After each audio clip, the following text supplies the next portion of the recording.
Good evening, everybody. We're going to start our meeting this evening. Welcome to the Select Board meeting of February 17th, 2026, 801 Washington Street, Memorial Hall in the Sala Meeting Room, the time being 7 o'clock. This evening, we have a special guest with us, Clerk of the Court, Mr. Walter Timothy. Thank you for joining us this evening. And we have law enforcement in the back room for this wonderful evening celebrating our swearing-in ceremony.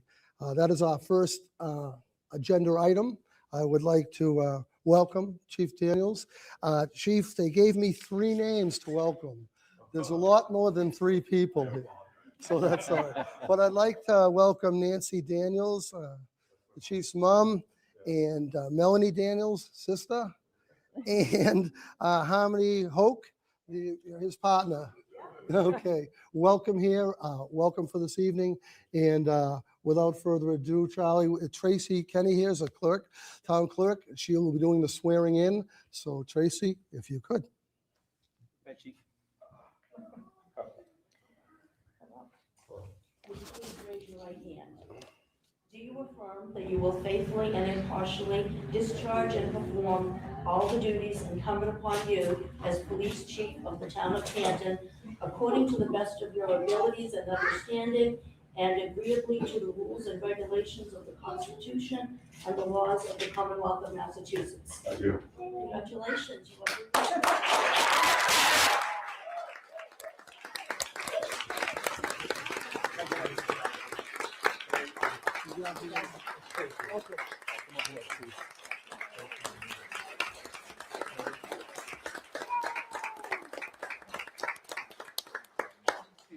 Okay, so I just want to thank everybody for obviously being here, my family for their support.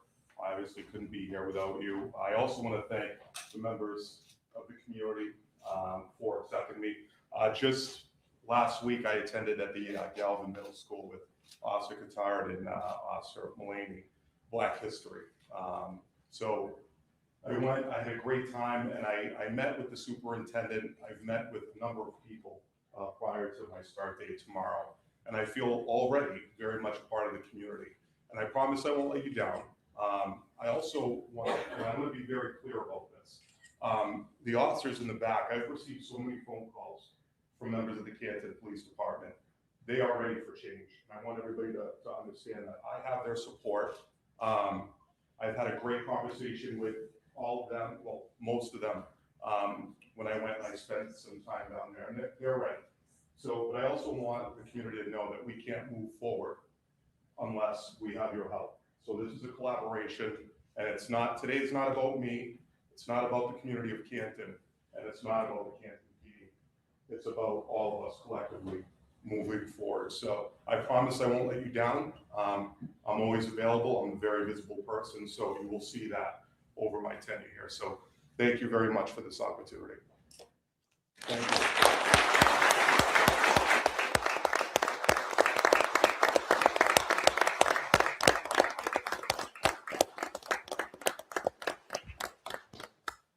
Congrats, Chief.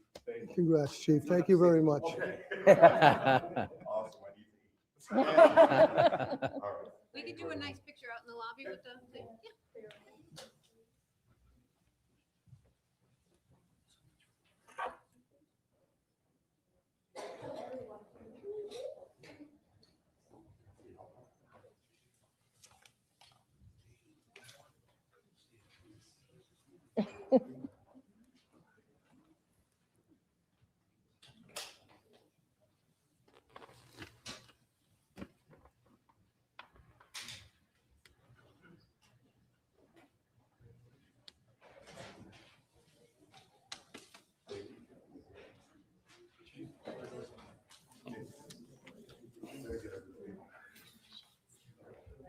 Thank you.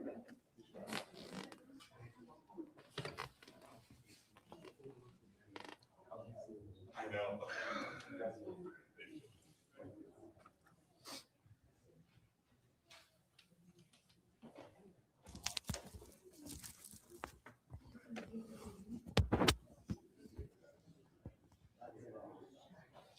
Mr. Albert. All right, first up on the agenda tonight, Mr. Manning's here to talk about the acceptance of a gift from the Judge Rottenberg Center. Gene? Good evening. Randy, too. Good evening, Mr. Chairman, members of the board. Great to be with you tonight. We're here just to ask for the board's review and acceptance of a grant that the town received from the Judge Rottenberg Center. Also, Mr. Scollins is with me as well. I just want to give the board a quick update. We put together a committee about a month back that consisted of Vice Chair Boyden, Charlie, Randy, Jen from the Select Board's office, and myself. We reached out to the Judge Rottenberg Center, located at 250 Turnpike Street. And Mr. Chair, I'm sure as you and the board are familiar, the Judge Rottenberg Center is a 501c3. They're a nonprofit. Upon review by the assessor's office, we've confirmed with the Attorney General that they filed the proper paperwork. They've been in Canton now. This is their 30th year. And because of that, the town's been unable to collect any taxes from them at all. So our committee met and in speaking with Randy and Charlie and Trish, and we were able to meet with them on several occasions. And they have presented a donation to the town of $100,000 that Randy received, and let him take it from here and give some narration. Sure. So obviously, we're most grateful to the Judge Rottenberg Center for the generous donation to the town. It's not considered a payment in lieu of taxes from their perspective. It's just a one-time donation. They may consider it. Consider anniversarying it again next year. Their budget cycle coincides with the town's, so their fiscal year starts July 1. So they said they may consider it again, but for the time being, they wanted to acknowledge the fact that they're very appreciate all the support they get from the town of Canton and all of the services, and it's their way of acknowledging that, even though they're not required to do so. So you've got a copy of the check. Well, we have it on deposit after assuming your acceptance.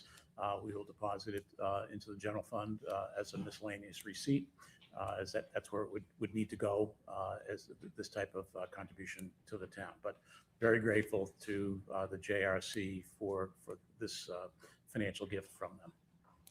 Well, thank you for your good work to try and meet with them and have some resolution on this matter. So Right, it's right. it's a good start, and it's Yes, it is. hopefully it continues.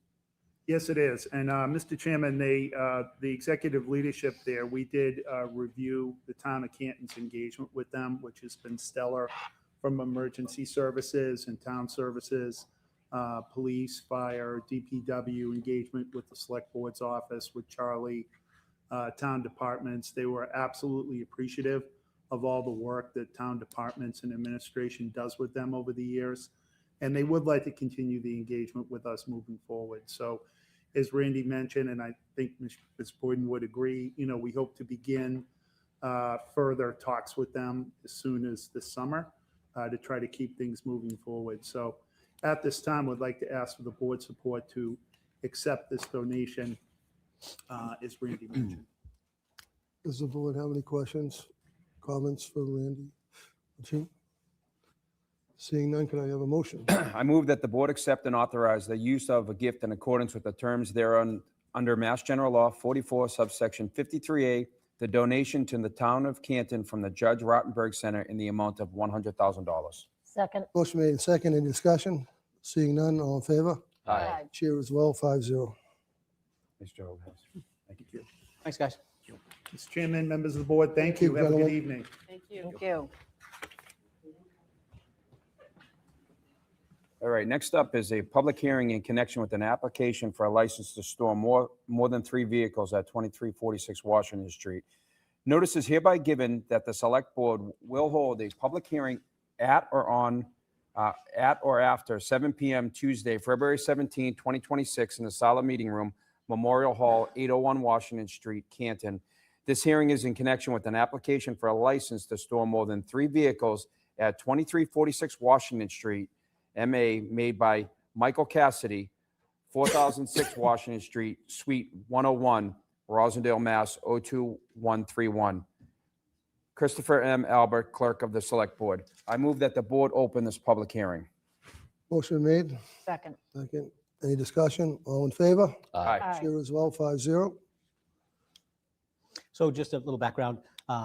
Mass General Law, Chapter 148 requires a property that garages 3 or more vehicles has to be licensed by the town that it's in. So less than 3 vehicles, no license required. 3 or more, license required. In this case, this application is to construct a garage that will house 6 vehicles.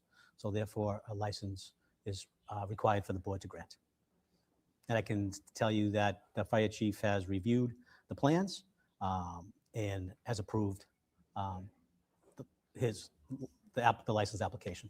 Good. So over 3 cars garaged needs a permit, Correct, a license. a license over 3 cars garaged. Sir, Yes. what are we housing? Just family cars? Yeah, well, I have a few, specialty vehicles as well. Okay. It'd be very unlikely that, there's 3 bays, they're oversized bays. It'd be very unlikely that that would be 6 cars here simultaneously. But the plans show that it could fit 6 cars, so it's required for me to get the license. So. Very good. Any discussion from the board? Questions from the board? Seeing none, we could close the All hearing. right, I move that the board Close close. it 1 Oh, second. sorry. Is there any discussion from the audience on this? Seeing none, we'll- I move that the board close the public hearing. Second. motion is second. Any discussion? Seeing none, all in favor? Aye. Chair as well, 5-0. I move that the board approve the application for a license to store more than 3 vehicles at 2346 Washington Street. Second. Motion made second. Any discussion? Seeing none, all in favor? Aye. Aye. Chair as well, 5-0. You're all set. Good luck. Okay, thank you very much. Have a great night.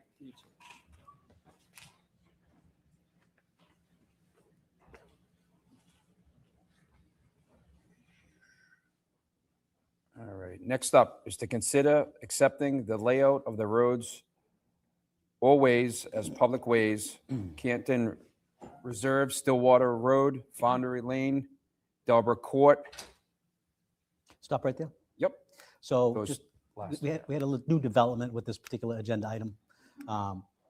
The Canton Reserve Streets, Stillwater, Foundry, and Dalebrook, that can be voted on tonight, and you can lay those roads out. The second set, the Yorkshire Estates, which is Stonewood, Isabella, and Holly Way. We've got some outstanding items that we need to clear up before you can vote to lay out those roads. We need to get a planning board report, which I don't believe they've met yet to draft. And there's some title issues that the property owner has to straighten out with the registry of deeds. So, So there's just 3 roads that we could do tonight. yeah, just that top Yep. Canton Reserve, you can do tonight. Okay, I'd accept the motion for the 3. Well, I think- Oh, wait a sec. Wait a sec. Didn't know if you needed us to come out there or not. For Four. Canton Stillwater? Yeah, we're Toll Brothers. Not yet, not yet. Okay, hold on 1 second. You good. So you're here to talk on this, for the 3 roads that we just mentioned? Just a few questions. Please.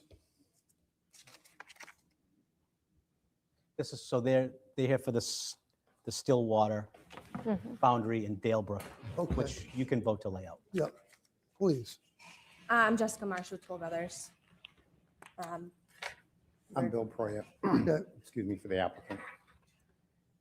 for the applicant to get these roads approved. Yes, sir. Okay, right now, there's no problem getting them approved. So if you have questions on it, we'll be glad to answer them. But right now, we're going to vote to have those accepted.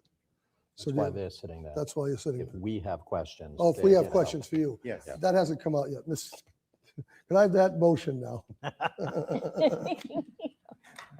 I move that the board vote to lay out, to the layout of the roads or ways as public ways for Canton Reserve, Stillwater, Foundry, and Dalebrook. I second that. Motion made second. Any discussion? Through you, Mr. Chair. Yes.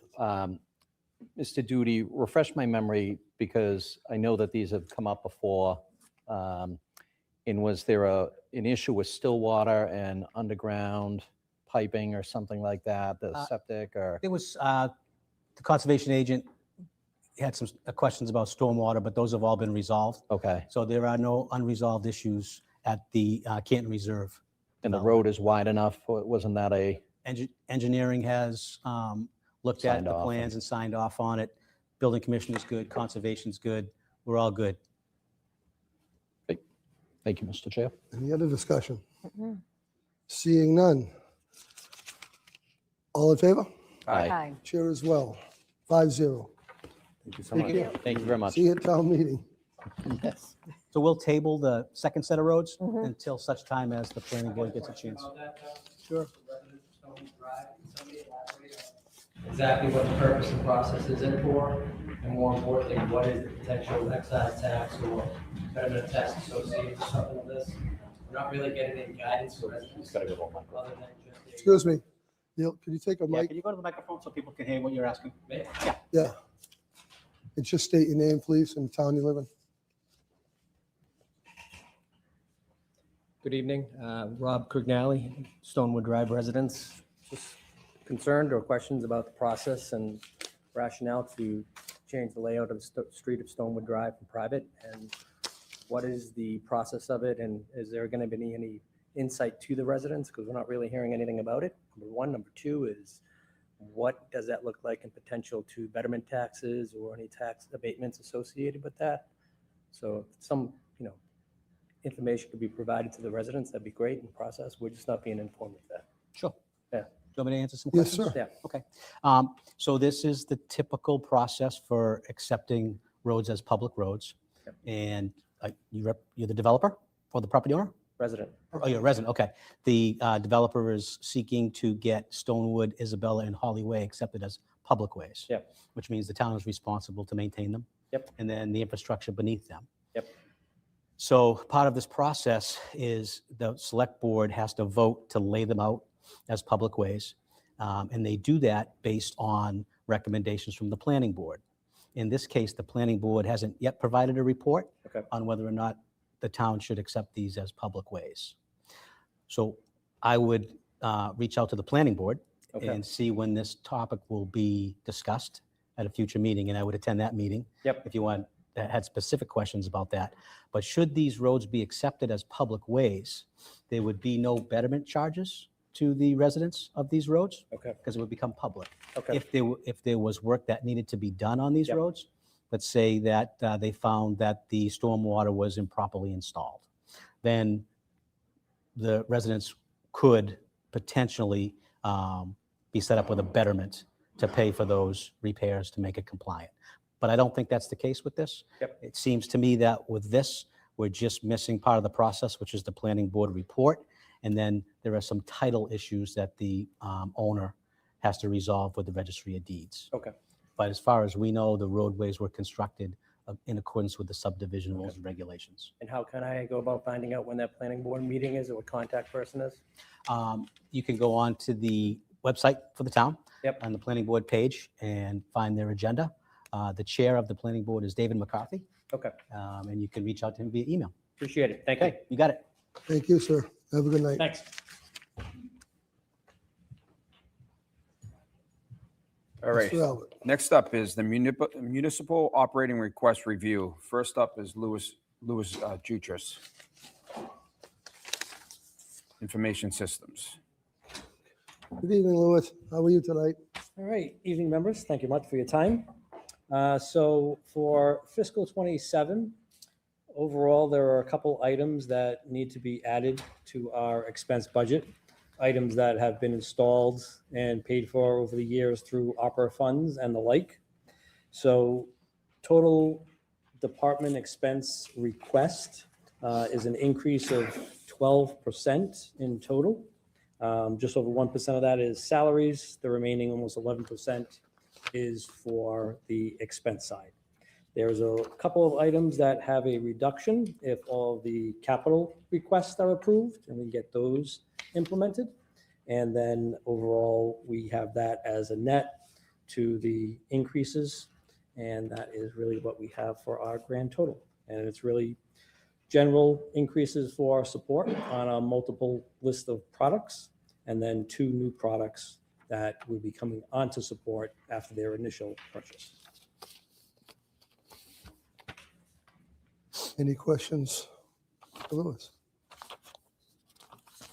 Seeing none, thank you, Louis. Appreciate it. Have a good evening. Thank you, Lou. Thanks, Dennis.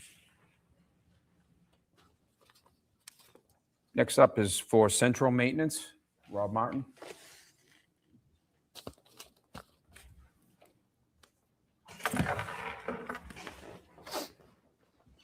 Evening, Rob, how are you this evening? Very good. And you? Good, thank you. In the central maintenance department, we have a total of $132,000 in increases. This is comprised of basically two areas. Utility increases, generally on the order of 15% based on historic use. That's townwide. Second utility item is taking on a 50% share of the rolling mill building at the Paul Revere Heritage Site. That's the gas and electric. The restaurant is only using part of the building, and we feel that it's only fair to take on the remainder. The other aspect is salaries. We brought 2 custodial salaries into the central maintenance department, which were formerly library custodial positions. So 118.9K was transferred in. And then we have 3.2 thousand difference due to bringing 2 employees to night shift and paying for night differential. Also, we have a utility increase of $2,093 for Peakwoodside Farm, which is a separate line item in our budget. Thank you, Rob. Any questions for Rob? Central maintenance. What's the $2,093 chair through you? What's it, $2,093? That's it? Well, so that's a Some number. 15% increase as Increase we in the did with cost, the yeah. remainder Okay. of the town. Gotcha. We're talking about rolling that Peakwoodside Farm utility budget into the general central maintenance Gotcha. budget, but it has not been done yet this year. Central maintenance is still a work in progress because it's a relatively new department. So we're still, evaluating different departments' budgets and seeing if there's utility money that we can roll into central maintenance so they can pay for everything. Well said, Rob. Thank you very much. All right, thank you. Thanks, Rob. All right, next up is trash, debt, pension, health insurance, OPEB, DIF, regional school assessments. Randy Scott?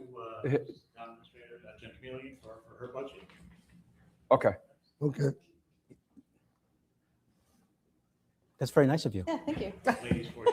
particularly since hers is way shorter than yours. Yeah. So we're doing the executive office budget. I'm Jen Chameleon, the Assistant Town Administrator. We have 2 requests. The first request is for additional hours added to our 2 staff members in our office, the secretary and the administrative secretary. We'd like to add 5 hours to each of them to bring them from the 35-hour work week to a 40-hour work week. And that is a request of an additional $19,400 in total. I can go into their merits and yeah. One of the select board goals is that all employees would eventually become a 40-hour work week employees. And we definitely need a lot of help in our office. We have a very busy office, as I'm sure you all are aware. The second request is for an additional $13,500 for an increase in the cost of our town audit services. And that's our contractual obligation. Any questions for Jen on the executive? Through you, Mr. Chair. Why isn't the audit expense under finance? It's been in our budget all along. I don't know. Okay. Belongs. Okay, thank you. It's just good practice. That's it. Okay. Thank you, Jen. Thanks, Jen. Thank you. Welcome. Fine job. Thanks.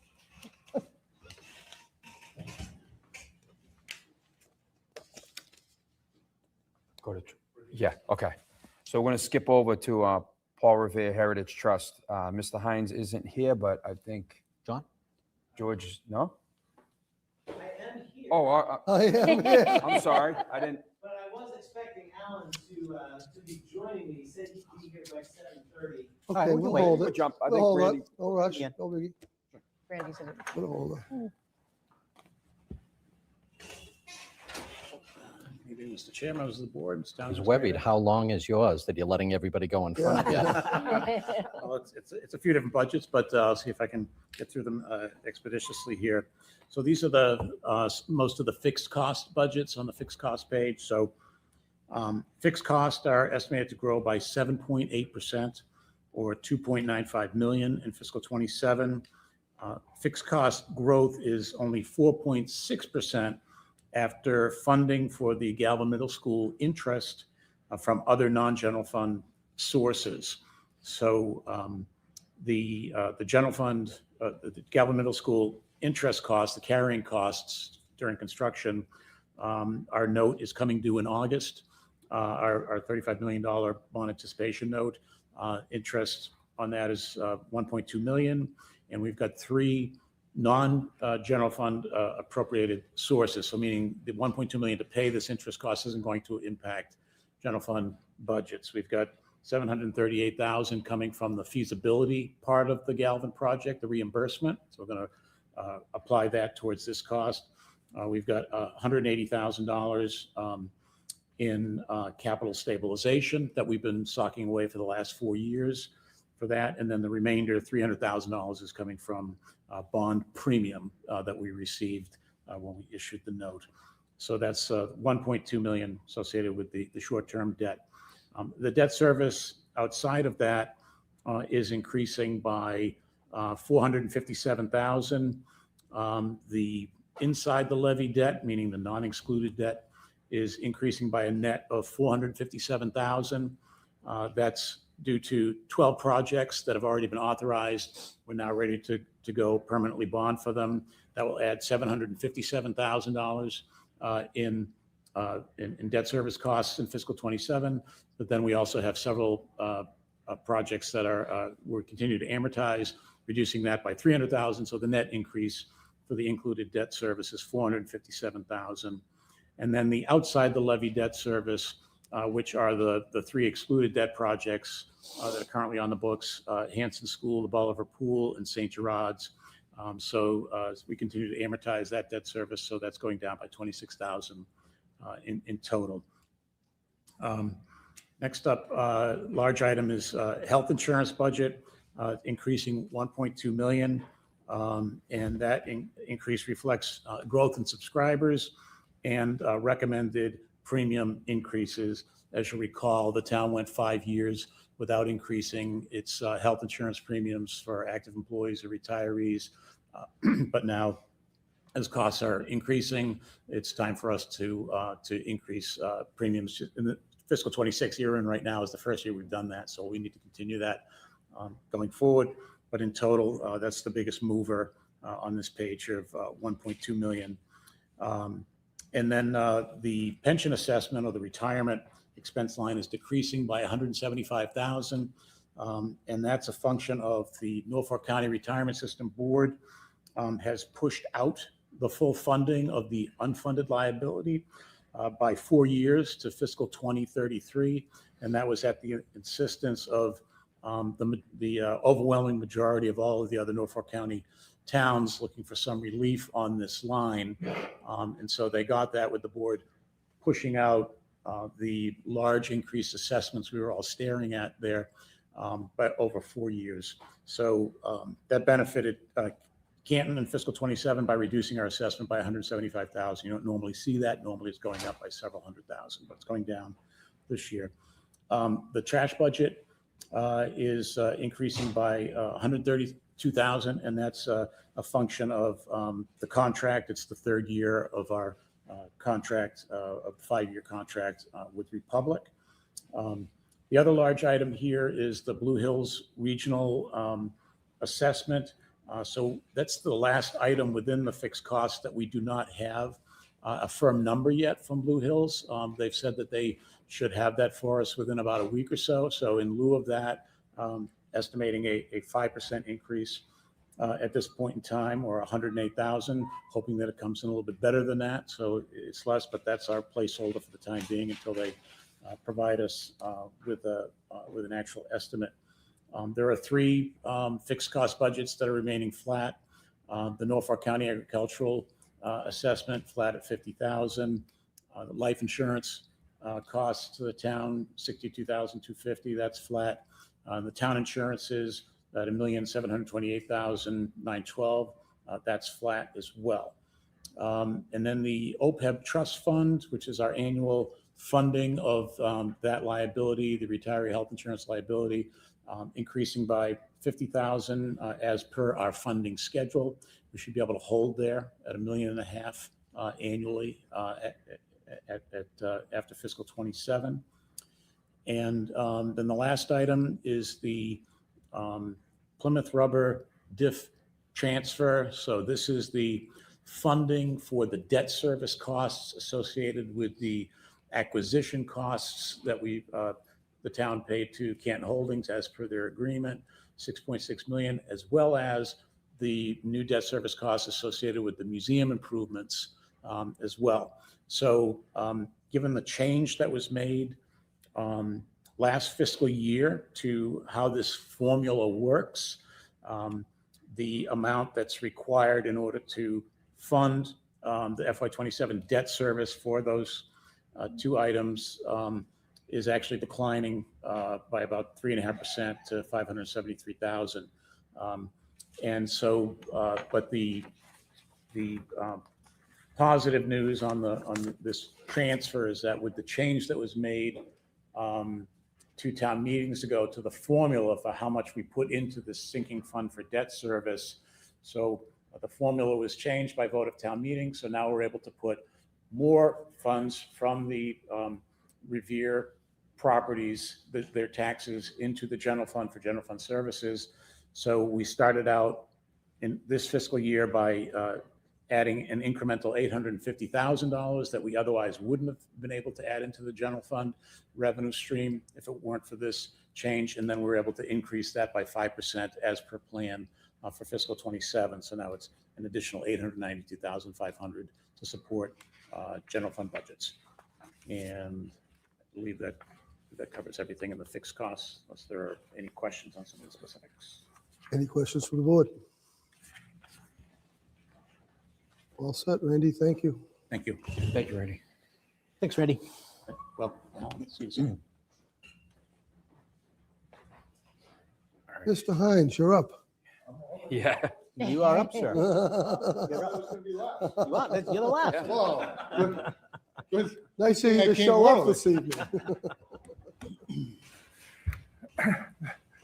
Thank you, Mr. Chair and members of the board. Before I begin our budget request, in the material that I provided everybody tonight, it includes our audited financial statements, which I will leave a hard copy with the town. It also includes our federal form tax 990. And I was intending to also give a copy of our Massachusetts State public charity filing. It's been filed with the state, hasn't been accepted yet, and so I didn't want to provide a copy in case there are some changes that are going to be made. It's not my intention to talk about those tonight. As most of you know, I've sent an email to you, and I offered to sit down and go through the complex financials of the trust. My intention is to make sure everybody's comfortable with that, and when your schedule slows down a little bit, ask to come back to the board, present those in a summary fashion to you and also to the public. But if you've had the opportunity to look at those numbers, I think you'll all agree that that this project so far has been a tremendous success to the town of Canton from every measure imaginable, not only from a financial standpoint, but we have now a beautiful park that is there. The museum, you'll hear, has been operating successfully for a month now. And that was through work of, the town leadership here, as well as, a number of volunteers. Before I talk about our budget request tonight, I think it's really important to make sure that everyone understands that that our request is part of a 5-year plan that has been put together and has been successfully implemented along the way. When this project first came on board, the town leadership was had the foresight to hire an economic development firm to do some projections. And basically, what it suggested was, if you convert the space that we were going to acquire into some passive recreation and put something like a high-end restaurant and a museum there, the value of the properties would increase higher and would attract the type of residents that we were looking for in town, and also keep the number of students down. By every measure that we've been using to date, that plan has been successfully implemented.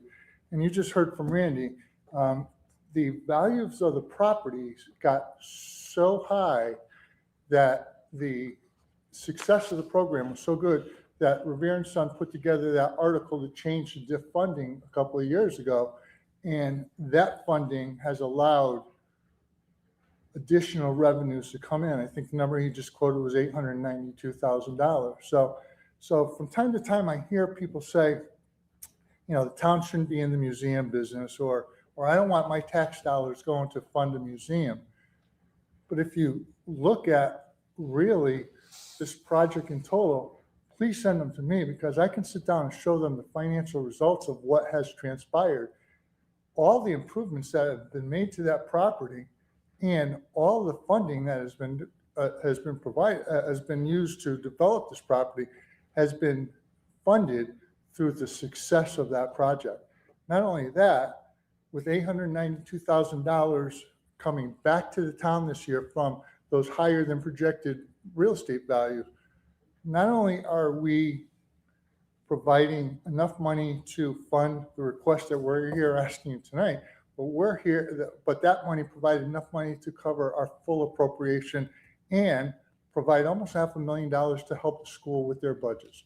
And the number of students that are in that project are a lot less than ever was projected. So from a full, big global perspective, this project has been a tremendous success for this town, and everybody that was involved in that along the way should be congratulated. So I know everybody's got a lot to do tonight, so I will try to get to, reason why we're here. When the trust was originally formed, Randy was our trust treasurer. And at that time, we put together a 5-year plan. And we used the economic study that was done at the time. And basically, the 5-year plan said that by the time the museum opens, we're going to need an amount of money that is to fund the museum operations. And Randy and I came up with numbers in a different way. But the number that we've been citing for the last 5 years is that by the time by the time the museum opens, we're going to need about $150,000 appropriations from the town. We also said that by the time that the museum opens, we're going to need to use the rental income from the restaurants. Now, along the way, we've asked for appropriations from this committee before to use, and we are using it now to cover the costs of our museum director. But we've been very conservative on using that. We were able to fund all of our development without touching that money. So now we have that money as a cushion to any operational changes along the way that happen. There have been a couple bumps along the way that we didn't plan for. Like I said, Randy was originally, when I put together the plan for $150,000, I always thought that a big chunk of the accounting would be handled by the town. After about a year, it became very apparent that really didn't make sense. So Randy showed up to a meeting with a 3-inch notebook and a thumb drive with about 1,000 files and the most complicated financial program that you can imagine, and said, "It's yours." And so since that time, I've been doing the books on a volunteer basis for the trust. When Randy was doing it, there was probably 250 financial transactions. We are now opening a museum. We're running a gift shop. We have to file state taxes. the number of financial transactions this year are estimated to be over 1,000, and it's getting to be too much. So the real ask for our request and why it's so important to continue on the path to meet that $150,000 appropriation this year, and that's not 150,000 extra. We've already built up, and we are asking for a $28,000 increase, and most of that $28,000 is going to be used to fund somebody who's going to own the accounting process like Randy and I did, and do as good of a job as we did, that the town can be proud of. And you can see from our audited financial statements, we have no negative comments from the auditors. A couple of years ago, they said, they were very impressed by Randy's spreadsheet. And after I gave it to them, it was like a spreadsheet on steroids. That wasn't acceptable to them. So we've had to convert over to a standard financial system. We're now using QuickBooks. And we're probably submitting to the town up to 150 vouchers a year to kind of make all the financial transactions work. And the main thing is we need to have somebody take over that accounting process. I'd be happy to kind of continue to manage it, but that's our main need. The other main need is when being an affiliate from the town, it was at least, I don't know if Randy thought this or not, but I didn't think that we would have to have our own separate audit. We thought that being as part of the town, that the town auditor would do the audit of the trust as part of that. That didn't happen. And so this year, our audit fees were $18,000, including some of our filing fees. The funding that had been provided in the past doesn't really make it to that. So the main request that we're asking for is to finish the project. I mean, this has been a successful project. I am hoping that this board and the leadership in this town will continue with a successful plan, so that we can continue to have strong financials and go forward. I've already talked to at least one board member. That I think the best game plan is to find someone who has now wanted to spend more time with their family, work part-time, that can come in and do the work that we're doing today, and keep the financials solid and continue with the audit, because this town has enjoyed the success of having very strong financials, and we want to continue that. We don't want anything happen that's going to turn this into an embarrassment. So my two asks are tonight is increase our appropriation to the plan number that we set forth 5 years ago, and every year I've been talking about that number that we need to get to, and I'm hoping that we can get to that number this year. And the second ask is that currently we're drawing down on account 142, which is the rental income from the. Hold on that. That's We're all. gonna take it Okay, separate. we'll pass it. Different agenda. So that our main ask this year is to support the plan that we've had in place. It's been successful, and I think Randy can't get to retire before me. Thank you, Alan. Questions from the board? I do. So are you going to hire that person? So how does that all work? So again, there was somebody that reached out to me already. I snuck away on vacation, and I told her that we have a little process that we have to go through to see where our funding comes, but from my understanding of them, that could be a perfect fit for us. And what I've been doing for the last couple of weeks is I've been educating our staff to do the things that would support them and support this accountant person in a way that would minimize their hours and just leverage their expertise to kind of continue the process that we have. So I told her I need to get through a couple of weeks before I can kind of talk intelligently about it, but sounded like perfect idea, perfect fit for us. Other questions? Through you, Mr. Chair. How many hours a week are you anticipating you're going to need an accountant for? I'm putting over 40 hours a week myself now. But I anticipate, I've been training John to do a piece of it. We have somebody that's helping out with QuickBooks on a cheap basis. So I'm thinking to kind of take over and really own the process, that it's probably going to be 20 hours a week. Mr. Chair. Alan, as you know, you are the select board appointee to that trust. Do you anticipate that this new person would be a member of the trust, or simply just somebody that is donating hours? At And this point, I need to slow down. And so I'm not trying to abandon the project. I'm really proud of what has been accomplished there and the working relationship that I've had with the people in the town. And so what I'm trying to do is hire somebody that can take that on, learn the elements. I mean, even if you're a bright accountant, working with the town accounting process, I mean, standard accounting and town accounting are different animals. They really are. And the interaction with vouchers and the transferring of money back and forth is a whole learning thing. So my exit plan would be to hire somebody, have them take on a responsibility and continue to learn. And eventually a trustee or a member of the board cannot get paid. So I don't think that they would be able to be appointed. I mean, that, part of the law is I can't get paid. So So I think they you're would going to be an stay on the employee. trust.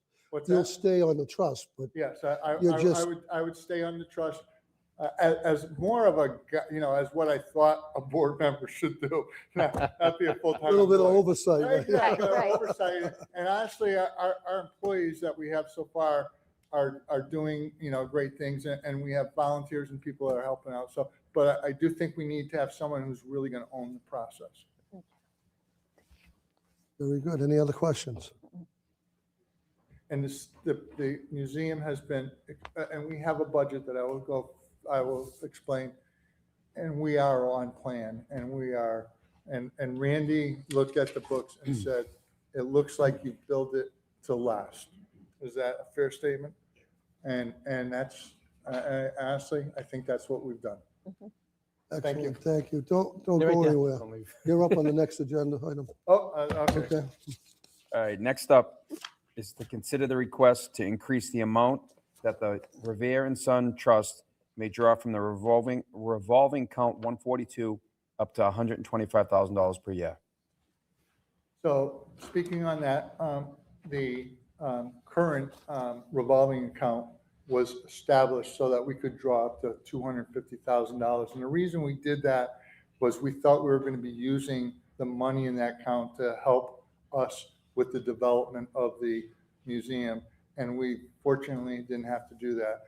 About a year ago, I came and asked for the ability to withdraw up to $80,000 to pay for our museum director, because we were going to hire that person to help us get on board.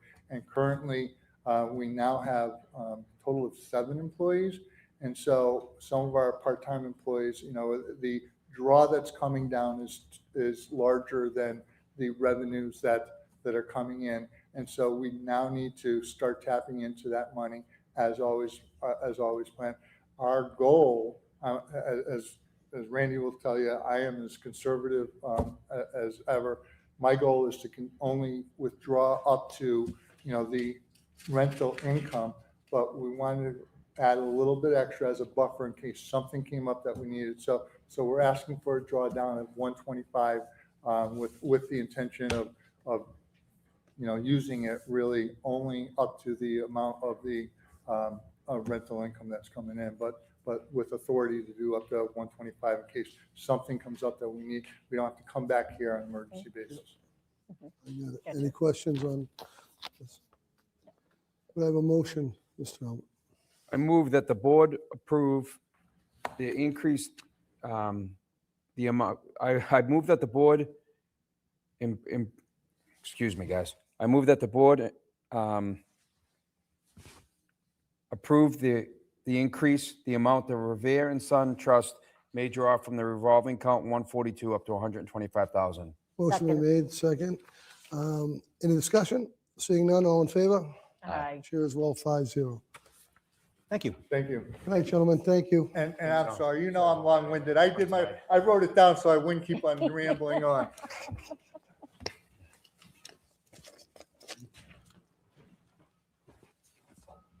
Looking at like 3 different things at once.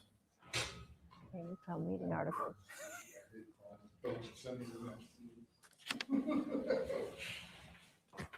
All right.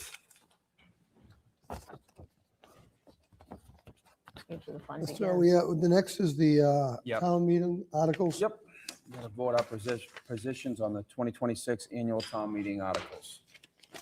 So as we go through these articles, and we can cluster a few, we have them clustered Yeah. as to the, the Yeah. simple ones, whatever. Yeah. If a board member has an issue or want to comment on a vote on any of these articles, just put a hold, or we'll just talk about it then. Okay? So yeah, I would say that the first 4 articles that typically general business, that gets done at the beginning of town meeting. Yep. Not really a position to take on it, so typically the board supports those articles, 1 through 4. All right. So Articles 1 through 4, housekeeping, and typically supported, elect a moderator, adopt rules, hear reports and committees, and consent agenda. So Correct. that's that. Yep. I'll take a motion. I move that the board support Articles 1 through 4. Second. Motion made in second. Any discussion? All in favor? Aye. Aye. Chair as well, 5-0. Next, we have collective bargaining agreements, personal service contracts. Yep. We recommend defer to town meeting to FinCom. So Article 5, the collective bargaining agreements on the select board, there'll be one item that has to be funded for the patrolman's contract. Yep. It's $60,000 for training costs that were negotiated into the contract. So, we would hope that the board would support the negotiated settlement with the patrolman's union. So we'll defer this to annual town meeting. I think you should support it. Yep. Article 5. Because Okay. it's a known, we have to get, Right. come up with 60,000 to fund that contract, so. Okay. Let's do a motion to I support. move, I move that the board support Article 5. I second. 5 and 6. Well, both, Just 5. just Just 5. 5? Yeah. 6 will defer. Okay. Motion made to support Article And 5. seconded. Second. All in favor? Aye. Aye. Chair as well, 5-0. I move that the board defer Article 6 to annual town meeting. Motion made to defer. Do I have a second? Second. Any discussion? All in favor? Aye. Aye. Chair as well, 5-0. Great. So Article 7, 8, 9, 10, and 11 are financial articles. And I can give you a brief rundown of each as we go along if you wish. Yes. Yes, please. Article 7 is pay bills of a prior fiscal year. And after speaking with our finance director, we do have 3 bills from a prior fiscal year to pay, $2,265 in total. And what happens oftentimes during the year is an invoice can get lost or not sent. And then if we go beyond the fiscal year, we can't pay that without town meeting's approval. So that's the case with these 3 outstanding bills. Okay. So not a lot of money, but procedurally, we need town meeting to approve it. Thank you, Charlie. So we would ask that you support Article 7. We go one by one. Yep. I make a motion that we support Article 7. Motion Second. made, second. Any discussion? All in favor? Aye. Chair as well, 5-0. Article 8 is to adjust fiscal 26 accounts. There are a couple of accounts that need to be adjusted. For example, the $204,000 credit we received from Republic, those monies have to be moved from the trash to the DPW to pay for the overtime. Yep. Right. And then the other is $153,000 in additional state aid from the governor's budget last year that by the time we did revenue forecast and set our budgets, that money was unknown. It came in later. So now that money has to be added to the school budget. And those are the 2 So we'd ask you to support that as well. I move that the board support Article 8. Second. Motion 8 made second. adjust fiscal 26 count. Any discussion? Seeing none, all in favor? Aye. Chair as well, 5-0. Article 9 is to rescind unused borrowing authorizations. So in this case, we received a grant from the MWRA to do some infrastructure work for $793,000. So that reduced the amount of money that we had to borrow in order to do that project. So municipal finance practice is to rescind anything that you didn't use as far as a borrowing authorization. So we're asking you to support that. I move that the board support Article 9. Second. Motion made second. Any more discussion? Seeing none, all in favor? Aye. Chair as well, 5-0. Article 10 is to appropriate funds from the overlay surplus account. In this article, the assessors approved, was it 75, Randy, or 72? $75,000 to pay for surveys of some town-owned land that we need clarity about as far as the deed goes. So there are 3 properties that the assessors approved to be surveyed. That's process is currently underway, but the money needs to be appropriated through town meeting from the overlay surplus to establish. And then the idea is to survey these town-owned properties so we can establish a clean title. Makes sense. We'd ask you to support that. I move that the board support Article 10. Second. Any discussion? Seeing none, all in favor? Aye. Chair as well, 5-0. And then finally, Article 11 is to authorize certain revolving funds. And this is an annual reauthorization of spending limits on the 13 revolving funds that the town maintains. You can support that. I move that the board support Article 11. Second. Motion made second. Any discussion? Seeing none, all in favor? Aye. Chair as well, 5-0. Article 12, there are no insurance proceeds to speak of. And as far as we know, there are no general accession laws enacted by the general court, which is Article 13. So we're looking to see if the board would indefinitely postpone those 2 articles. Absolutely. I move that the board indefinitely postpone Article 12 and 13. I second that. Made second. Any discussion? Seeing none, all in favor? Aye. Chair as well, 5-0. Article 14 is the appropriation to supplement the Commonwealth's Chapter 90 program. And this is, we started this 3 years ago, about 3 years ago, in order to pave more roads and fix more sidewalks. The town has generously supplemented the Chapter 90 funds that the state grants our town every year. So what's the number this year for that? 600,000. 600,000. I move that the board support Article 14. Second. Motion made second. Any discussion? Seeing none, all in favor? Aye. Aye. Chair as well, 5-0. Article 15 is the omnibus capital outlay program. And typically, the board defers that to town meeting. I move that the board defer Article 15 to town meeting. Second. Motion made second. Any discussion? Seeing none, all in favor? Aye. Aye. Chair as well, 5-0. Article 16 is to approve the funding for the annual 4th of July community celebration. I move that the board approve Article 16. I second. Motion made second. Any discussion? Seeing none, all in favor? Aye. Aye. Chair as well, 5-0. And Article 17 is the recommendations of the Community Preservation Committee. Do you want to speak on that?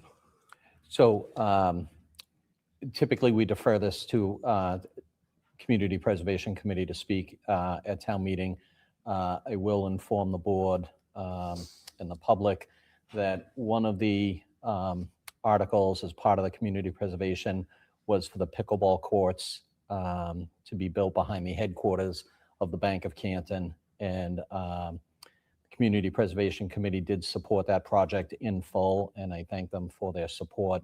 But unfortunately, we were not able to come to terms on the lease agreement, and I informed the Community Preservation that we would not be proceeding with that application at this time.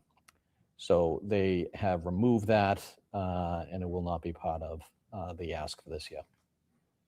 Thank you, Michael. Could we have a motion on Article 17? I move that the board defer Article 17 to annual town meeting. Second. Motion made second. Any more discussion? Seeing none, all in favor? Aye. Chair as well, 5-0. Article 18 is the appropriation to increase the capital stabilization account. As you are aware, that's the account that we put $1 million into each year, and that fund is going to be used to pay down the short-term debt related to the Galvin Middle School project. I move that the board support Article 18. I second. Motion made second. Any discussion? Seeing none, all in favor? Aye. Chair as well, 5-0. Article 19 is the appropriation to increase special education reserve account. Again, this is an annual transfer that's made to the schools to offset special education costs and transportation costs for special ed. In our conversations with the schools, it looks like they're going to be looking for the typical $1 million transfer to the special education reserve account. I move that the board support Article 19. Second. Motion made second. Any discussion? Seeing none, all in favor? Aye. Aye. Chair as well, 5-0. Article 20, I will Select Board Lockren probably would want to discuss. Thank you, Mr. Duty. So this was an article that I asked to put a placeholder, and then before I could talk to the board about it, we found out that we were not going to have the appropriate funds. So the plan was, as the board is aware, there is a town-wide traffic study going on, and it is specifically focusing on a lot of the cut-through neighborhoods. We anticipate that study to be done in early spring.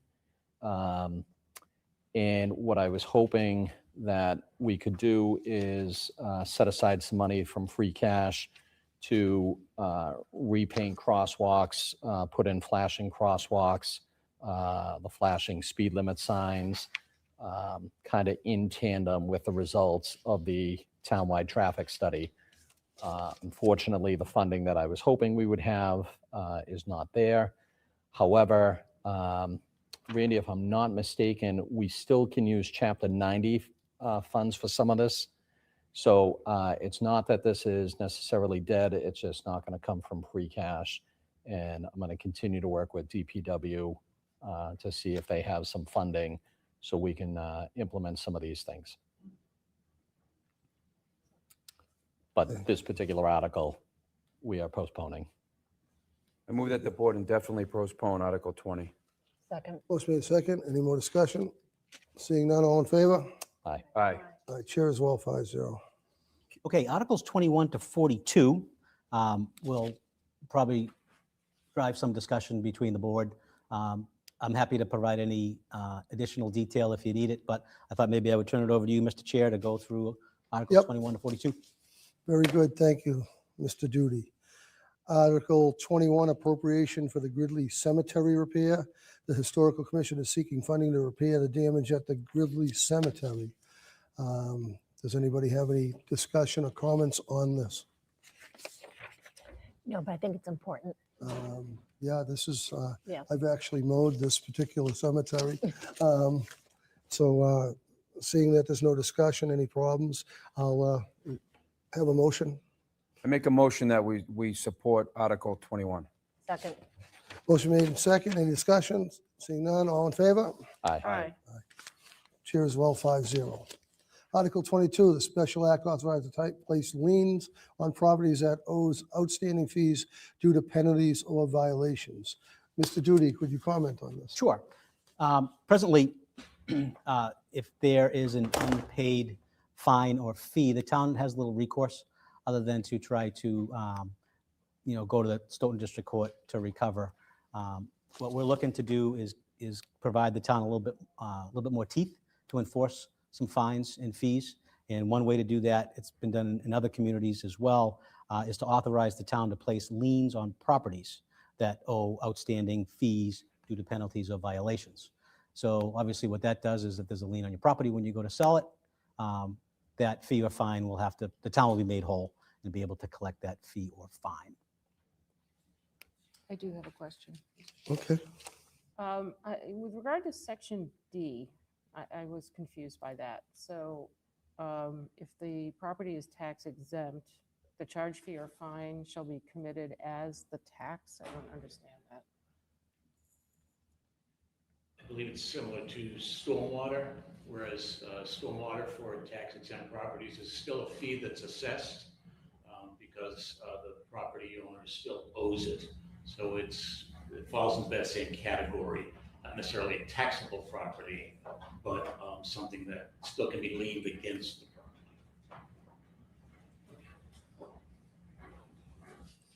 Any more discussion? Seeing none. I move that we support Article 22. Motion made, second. Second. Any discussion? All in favor? Aye. Aye. Chair as well, 5-0. Article 23, the Bylaw Modernization Study Committee extension. The Bylaw Modernization Committee is seeking to extend the length of the committee for another 2 years. This seems to be a very reasonable request for all the work they're doing. Yes, You wanna I can speak to speak to that. We got into this project, we realized that 2 years was not a realistic timeline, especially because we're doing the codification of the bylaws. That's an ongoing project right now, so it doesn't even involve any meaningful expense. It's just, we need more time to continue the committee. Very good. Any other discussion? Seeing none, I'll take a motion. I move that the board support Article 23. Motion made. And Second. any discussion? Seeing none, all in favor? Aye. Aye. Chair as well, 5-0. The next one is to amend the bylaw Article 4, Annual Town Meeting Moderator. Bylaw moderator is recommending to change the bylaw regarding the election of the moderator, moving the election from annual town meeting floor to annual town election and increasing the term to 2 years. So this is a big move for the town of Canton. My first impression and my first comment and question is, if nobody runs for this position, seeing that it is a position that was normally alternated years by different groups, and we've had, I think, 4 or 5 different moderators in the last 5 years. What happens in that particular situation? I can speak to that, Mr. Chair. Yep, please. Like, okay. So there are, this is 23 numbers, so it changes a little bit year to year, but 303 towns in Massachusetts that have a town meeting form of government, and most of those are open town meeting, about 262. All but 10 have elected moderators. We're the outliers. I think you could make that argument for really any elected position. What do we do if nobody runs? But Well, normally, if somebody doesn't run, I believe planning board, right, we have no candidates this particular cycle. We have one, there's one open. One open, so there's going to have to be some sort of appointment type of thing, I would imagine. I think more likely what will happen is people will be recruited to run. I mean, that's a Yep. process that's always ongoing every year. Because I can speak to that because I've been a part of that process. It's like I said, the vast majority of towns in Massachusetts are doing it this way. And we certainly had a lot of feedback from the public that this does not feel small d democratic. It's kind of 2 smoke-filled rooms choosing our town moderator. And I think that, for the benefit of the public, this isn't just about presiding at town meeting. This person has appointing power, significant appointing power for FinCom, capital planning, building renovation committee, and citizens at large that are appointed to other committees. I was appointed by town meeting to the Bylaw Modernization Committee, Permit Advisory Committee. So it's an important job, and I think that person, our feeling was, should be accountable to the voters. We just want to put this question before the town meeting and let the voters decide. Oh, I understand, but speaking of that, I would think prior to going to town meeting, I would do something like move the vote. I would have put it on a ballot and let the whole town decide rather than just the people at town meeting. Town meeting is, generally 300 to 500, 300 people, whereas townwide vote, you get 3,000 to 5,000, 6,000. I think you're going to get more consensus as to how the town wants that. But that's just, sure. I believe this is going to have a little bit of debate on the floor. No doubt. In the town meeting. I'd like to see, just like move the vote, I'd like to see the will of the whole town rather than just a small group that gets to be able to be at that night at that particular time. Well, as you know, that was a very heavy lift. Yes, to, I definitely, yeah. Get that on the That, ballot. that's what I'm saying, yeah. Not sure I know, that's a I don't think it realistic- would move that way, but Unless you're gonna stand in front of no, the no, shots and no, take I understand what you're signatures. saying, yes. So I Um, just think it's gonna be a well-debated item, so, as it should be. Yeah. As it should be. But I think we should put it before the town meeting. okay. Any more discussion? Through you, Mr. Chair. So the only thing that concerns me is if they're elected in April, they have weeks to prepare for town meeting. And typically, when we know who the moderator is going to be for the coming year, that person is doing a ton of work in advance of this town meeting and figuring out the articles and clusters and getting questions answered so that they can run the meeting as efficiently as possible. And so, I mean, I see why there's a 2-year term, but if they're elected in April, it's not a lot of time for them to get up to speed and ready for town So meeting. that was something we talked about, and Jen Chameleon is also on the committee, and she certainly felt like that was going to be an adequate timeline from April, first week in April to town meeting, mid-May. I have a question though, do Yeah, go you, ahead. or a comment? If someone is going to run though, or thinking of running Yeah. to be moderator, there's access.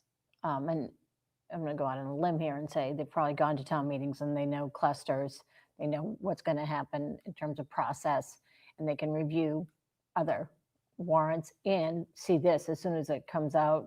If they're running, perhaps we can say, well, here's the draft of it, so they can start preparing. If someone's willing to run for an office, They're going to be looking at they that. better be prepared. And typically they try to have some knowledge, expertise in it. There's one other point I'd like to make, which is, if you read the bylaws, it just says a moderator shall be elected. And my experience as a town meeting attendee is it's not an election, it's a coronation. And it's like you are offered exactly one candidate. It is possible that someone could stand up on the floor and say, I want to be the moderator. That would be a nightmare. If that person did get elected, there's your chaos, because they would have be literally instantly, they'd become the moderator. They'd have done no preparation. So I don't disagree with that. And that's why I'm nervous about being elected in April. And, if Ms. Chameleon feels confident in that, but if it is run incorrectly, just like if a select board meeting is run incorrectly, our votes don't count, and we get challenged on that all the time. And so if we run a town meeting with a moderator who is not running it as correctly as it's supposed to be, we run the risk of, the Attorney General voiding town meeting. That could happen though with an Yep. appointed moderator. Yep. just Yeah. as easily. Yep. And Chair, through you, just this past year, we had a situation, remember? It was sort of chaotic and we had to come back to it. Wasn't it just last year? I do remember. Just put it out there. Thank you. Thank you for the trip down memory lane. Yeah. Okay, any more discussion from the board? We're not taking any comments. No, we're not. This is just a discussion of the board I was support. just wondering if you have the election and then let them do it the next year. That way. Nothing would happen till this year anyhow. It's July 1st, But that- next that's a good fiscal year, point. so. Okay, seeing none, can we have a motion? What's on? It's the will of the board. Yeah, well, I make a motion that we support Article 24, Article 23, 24. 24, excuse me. Second. Motion made in second. Any discussion? Seeing none, all in favor? Aye. Aye. Aye. Aye. Chair as well.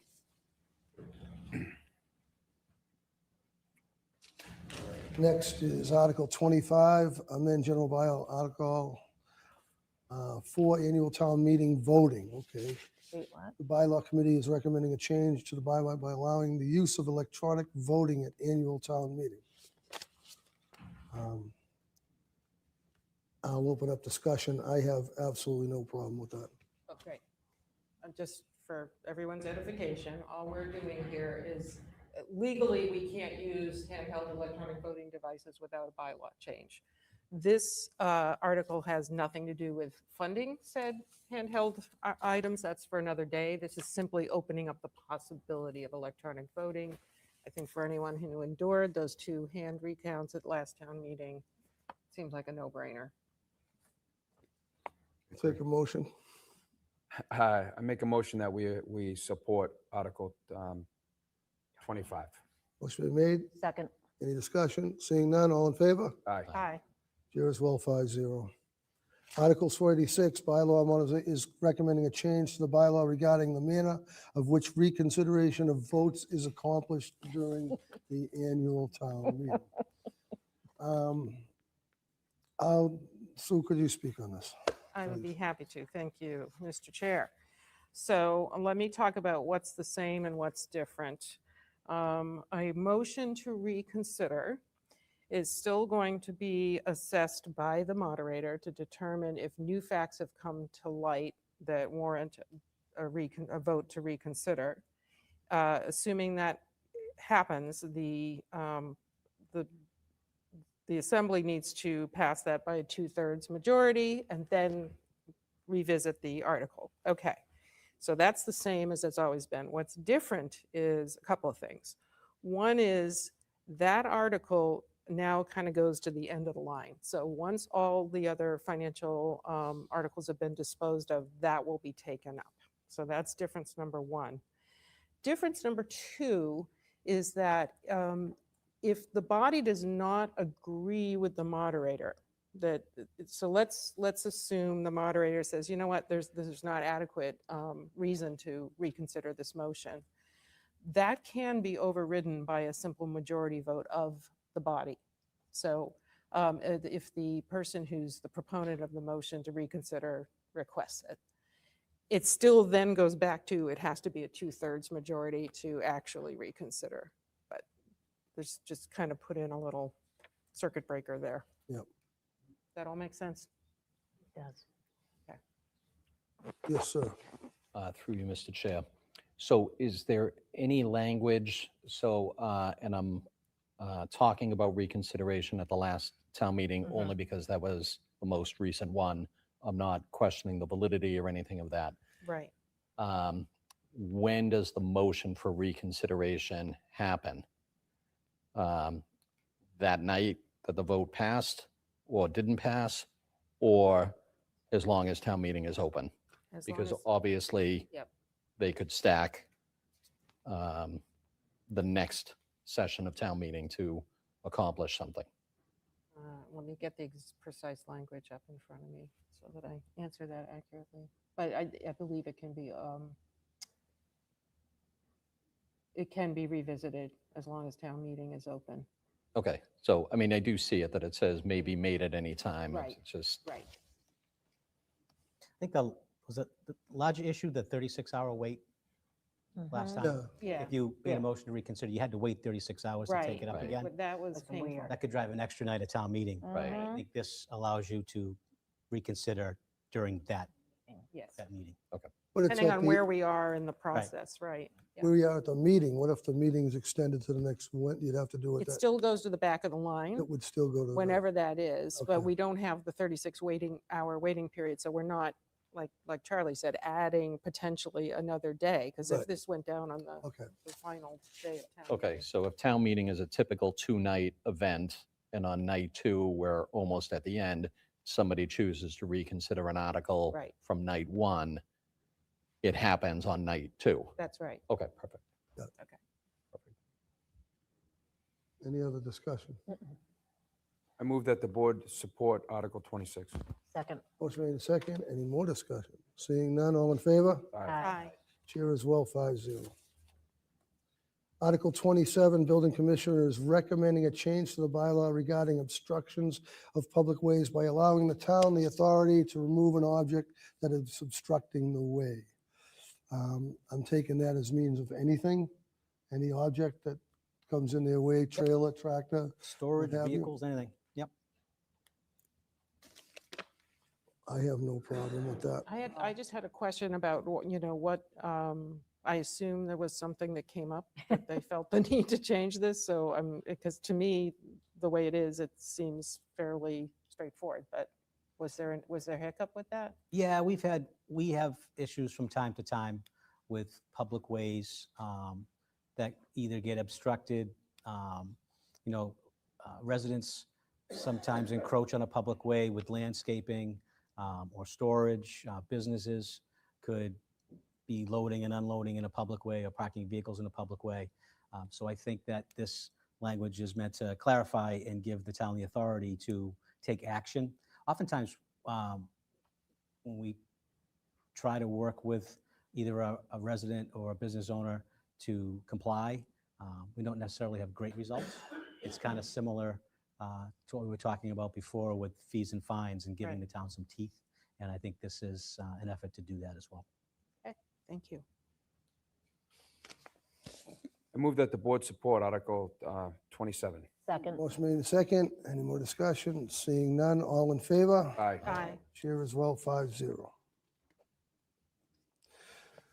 Article 28, Building Commissioner is recommending that the bylaw concerning trailers be amended to allow non-permanent trailers be parked in approved driveways consistent with the zoning bylaws. I take this as campers, landscape Yes. trailers, what have you? By the letter of the law, your tow behind camper is a trailer and therefore violates the zoning if you park it in your driveway. I don't think that was the intent of this article. I think the intent is obviously large office trailers and storage trailers and things like that. So this is meant to clarify that. I have no issue with that.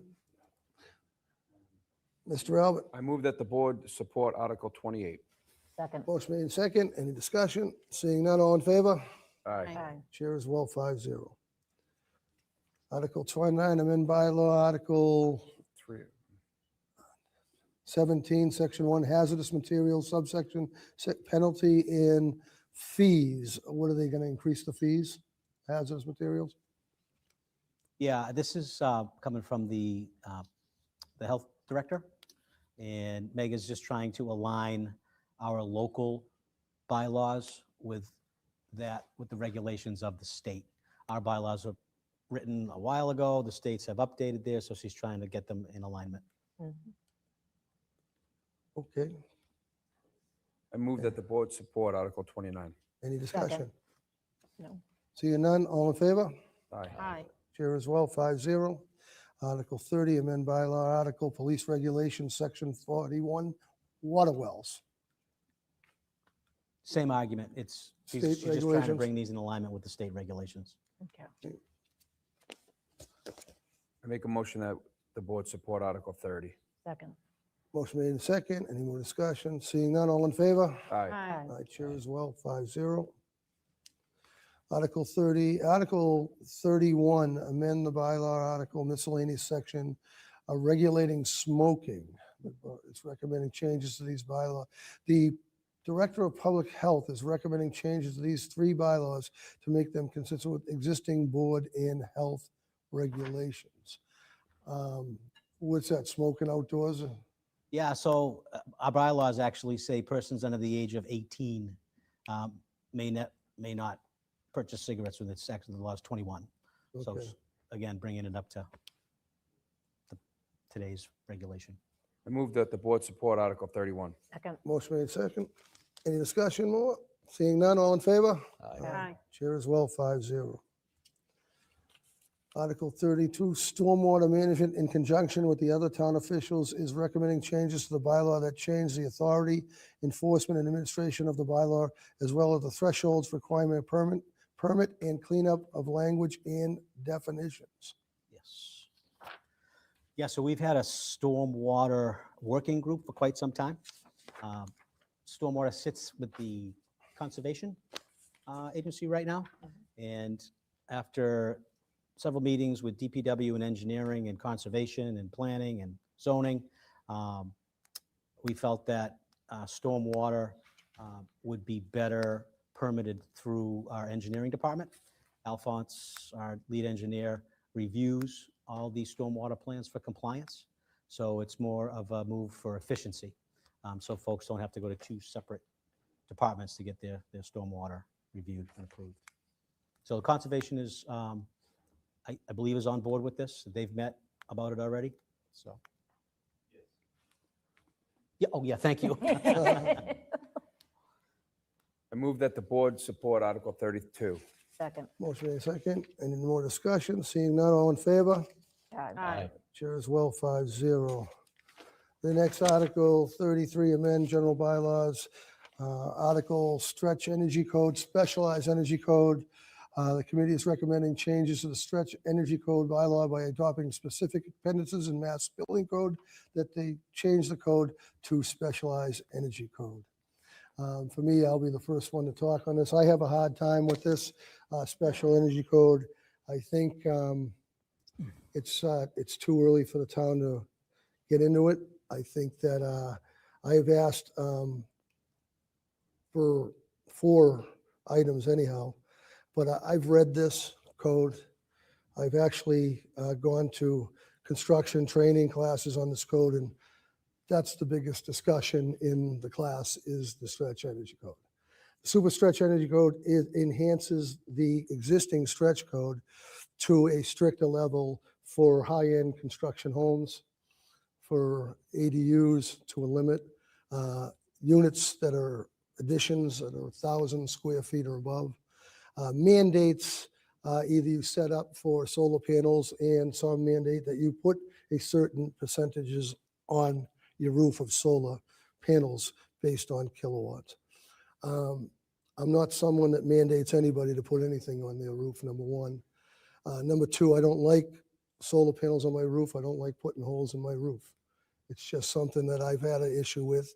I've had great stories of success with solar panels. People swear about them, they think they're great, and I've had the other side where my roof's leaking like crazy. It also changes our businesses. Businesses that are putting major additions on, they have to adhere to this specific code. In the language of the code, if you read it, it isn't easy reading. It's not easy. I know that our committee has hired a consultant, and he came in on the late game, who's supposed to come and give us more information on these codes, what they do, the compliance, educate the average homeowner. And I don't think the average homeowner doesn't know about it. I've asked people about it, and they don't know about this stretch energy code. They don't know.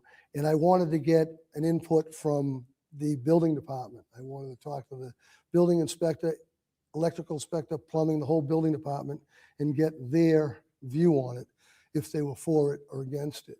I didn't get anything written from any of them. I did talk to a couple. They were not in favor of it at the time I talked to it.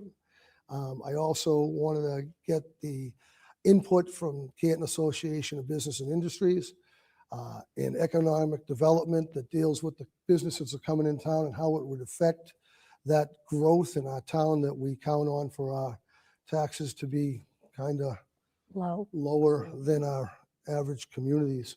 So is there a time for this? Probably is. I don't think it is now the time. This is another particular article that reminds me of the move the vote. Is that the move the vote had to go through a succession to get to where it is. And this is jumping a line, I think, by not letting the whole town vote on it. And I think that vote should happen. I think the whole community should be able to say, let's do this.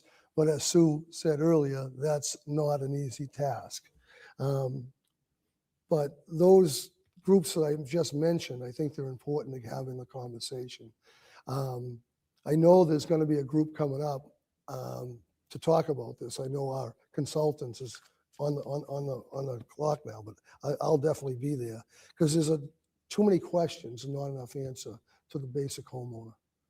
And I want to stress that because if the basic person reads that code, it gets confusing. It gets convoluted. Even if you read the original stretch code, which they pulled back on a little bit because it was interfering with smaller renovations and homes. So there's been some changes in that code. I look at Cedar Crest neighborhood when I live in, okay? And if this new code goes into effect within a year and I decide to raise the roof on my house, that'll be over 1,000 square feet. And that would cause considerable amount of work that I would have to do that I wouldn't necessarily want to do. I mean, and those are the things that I think a person that's buying a home, fixing a home, renovating a home, I think that they should, it's their home. They should do what they want with it. They shouldn't be mandated to do what it is. And it's not just the cost extra to do this. The argument down the line, there's a savings down the line. There's gonna be a savings down the line. Where that savings is, where it isn't, I don't know. Electric bills, gas bills, everything's high right now. But there is a calculated savings, they say. It's the initial cost. But it's not just the cost of the electrical wiring, the updated. You put a certain service in, that transformer outside in that pole might not handle it. So what happens? Who pays for a new upgraded transformer? What if the wires from the transformer doesn't meet the amperage that the house needs for all these upgrades? The designing of these houses, the cost goes up. And then we also have the HERS rating, which they test your house, you know, which is $500 to $800 to have your house tested to see how efficient your house is. So there's a lot to think about it. And I'm just not, it's not time. I don't think it's time for this article yet. And I think it should be vetted more to the community so they know what they're doing. Even though I will say 50 to 60 towns have signed up on this already in the Commonwealth. So that's my 2 cents on it. Alrighty then, who wants to go first? Not to be all down. Okay, so Debbie Downer, all right. Not No, me, a couple, no, a couple of things I just want to point out. First of all, you can't put solar on every home, just as a matter of fact. Mhm. Sometimes it just doesn't work. So solar in my home, and yeah, it cost a lot up front, but we got subsidies from the state and federal. Federal obviously not going to happen anymore. And you save money over time. So there's that if you intend to live in your house for a long time, which we had intended and still live there. Also regarding Canton, our location is such that businesses will always come to us because we have a really enviable location and we have lots of industrial parks. And yes, we do have a low tax rate, but if they got that building and just renovated the inside, there will not be a cost to them. It's only if it's over that 1,000 square feet, if they had an addition to it. So we're still going to get businesses in here.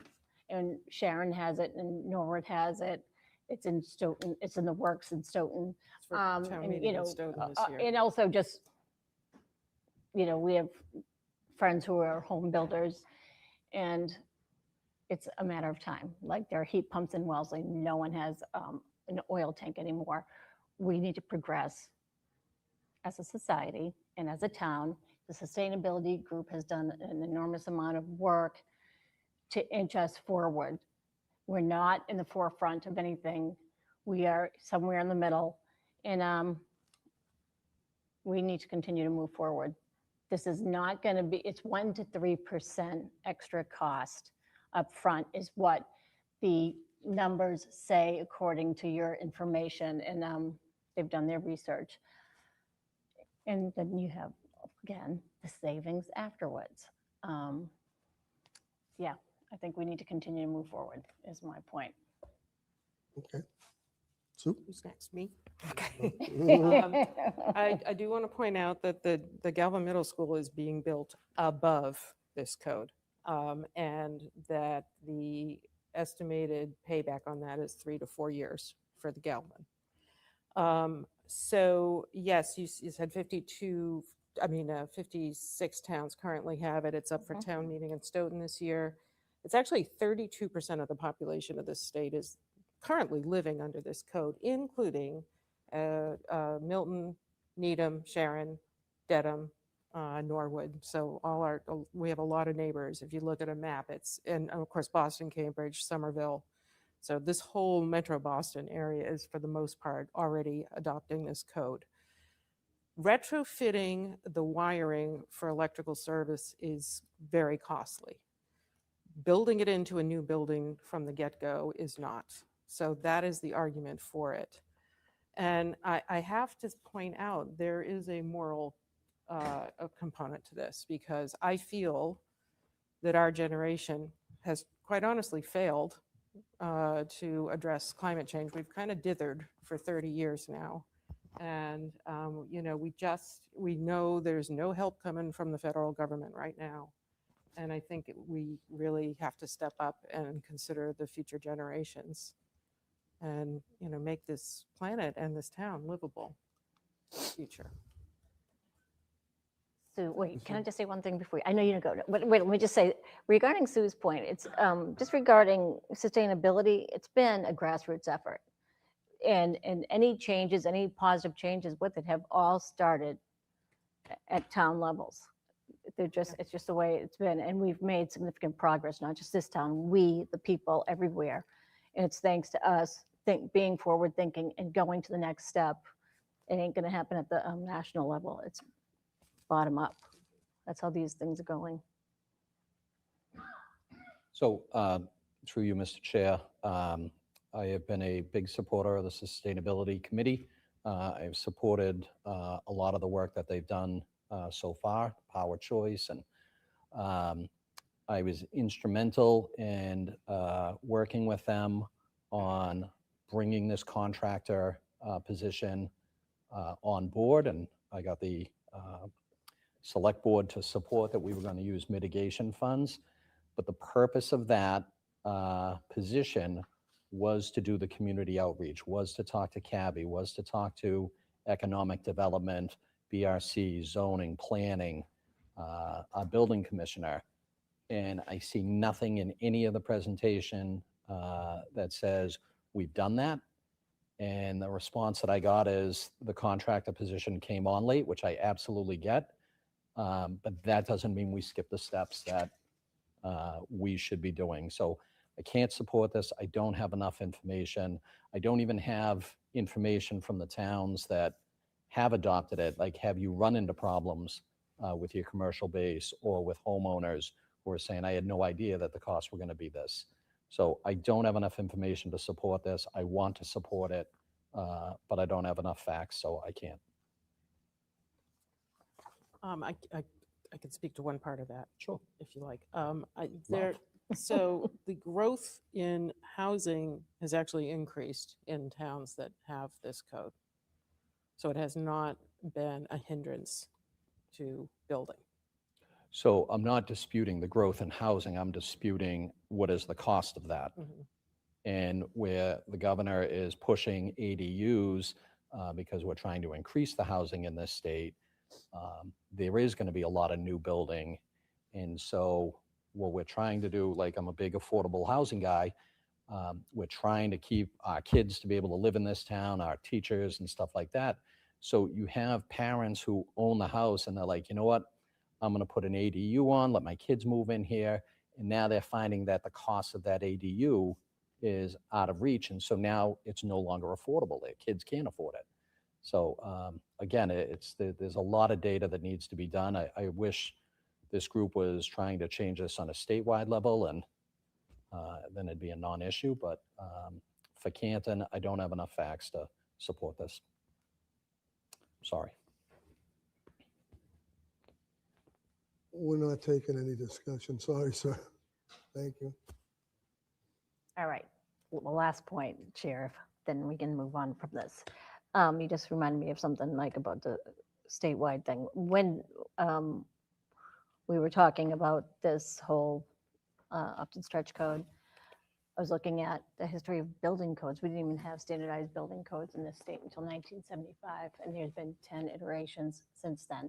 My point is, change happens and people adapt. Change happens and people adapt, and so on and so forth. This is not new to have a change in codes, and this will become statewide. And again, I think that we should, again, not be a forefront town, because we're just not. We're somewhere here in the middle, and I think we should move forward with it. And I understand, and I'm not saying we're not going to get to that point. I'm just saying I don't think we're there yet. I don't think it's just the time to do it. I agree with Mike about the public knowledge that has to happen, that back and forth with the public, and it hasn't happened. And we need it's happened with me in the committee talked to them many times, right, about this, and I brought up a lot of my concerns. They're not new. I just think that this is going right to town meeting, and it is going to town meeting. It's just as the sport's going to be a two, whatever it's going to be, this is going to be debated on town floor because the article's already been sent. All I'm just saying is that I'm not supporting it at this time because of the aforementioned things I just said. I don't have, I'm not there yet. I have questions that anybody can tell me the cost is going to be 3 to 8% or 10%. Then if I talk to an electrician that just did one in Brighton, he said, well, like a 200 amp wouldn't serve it. I had to put a 400 amp in service. We had to cut the street to go across the street to get another phase. Right. And it became ridiculous for the homeowner to comply with the code. And there are exemptions to this code also, right? What are those exemptions to the code? I don't have them all listed. What is it? Well, if the job cost is $50,000 and because the power's across the street, they have to cut the street open, new conduit, do I really have to go that route if it's going to cost me another $45,000?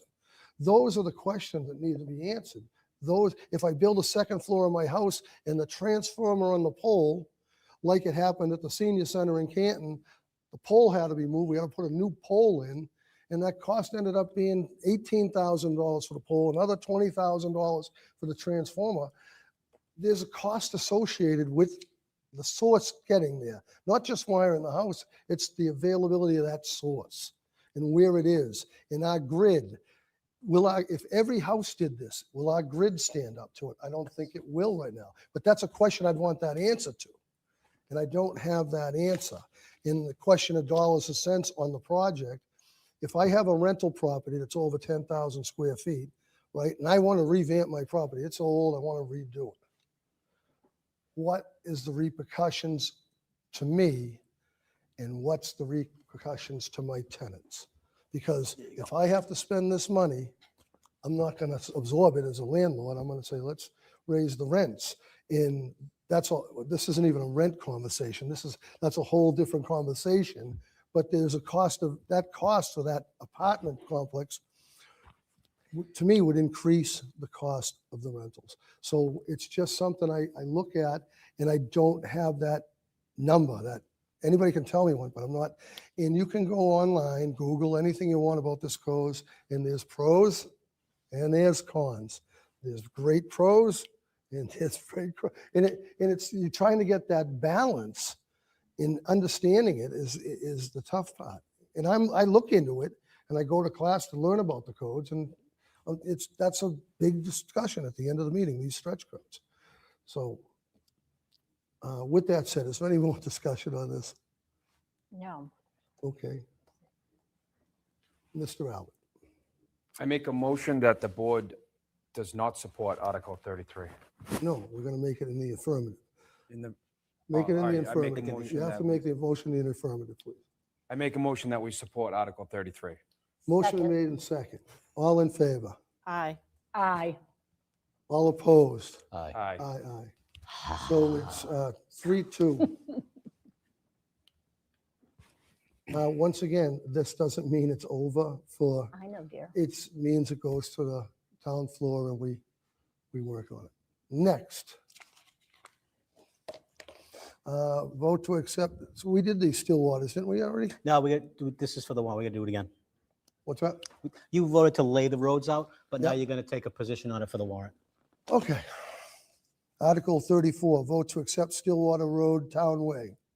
So, excuse me, Mr. Chair.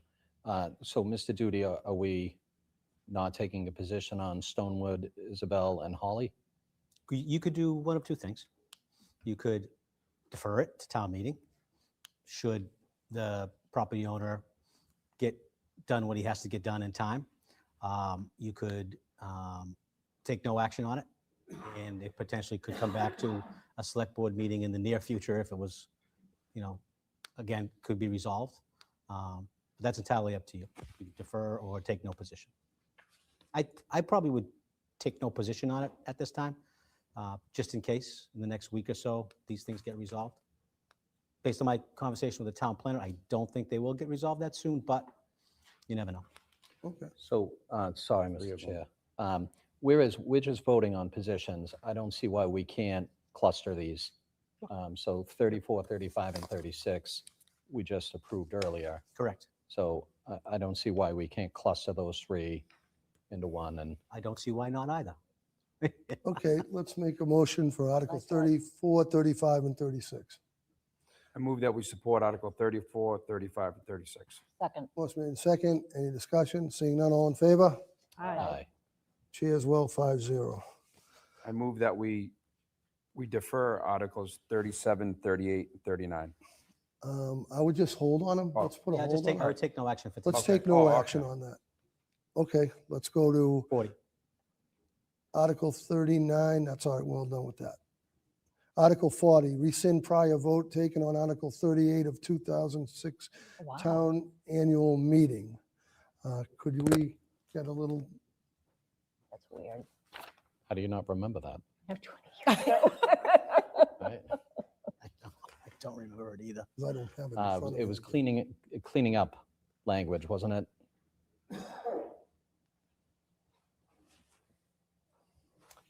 This is 2006. So weird. Oh, no, this is, yeah, okay.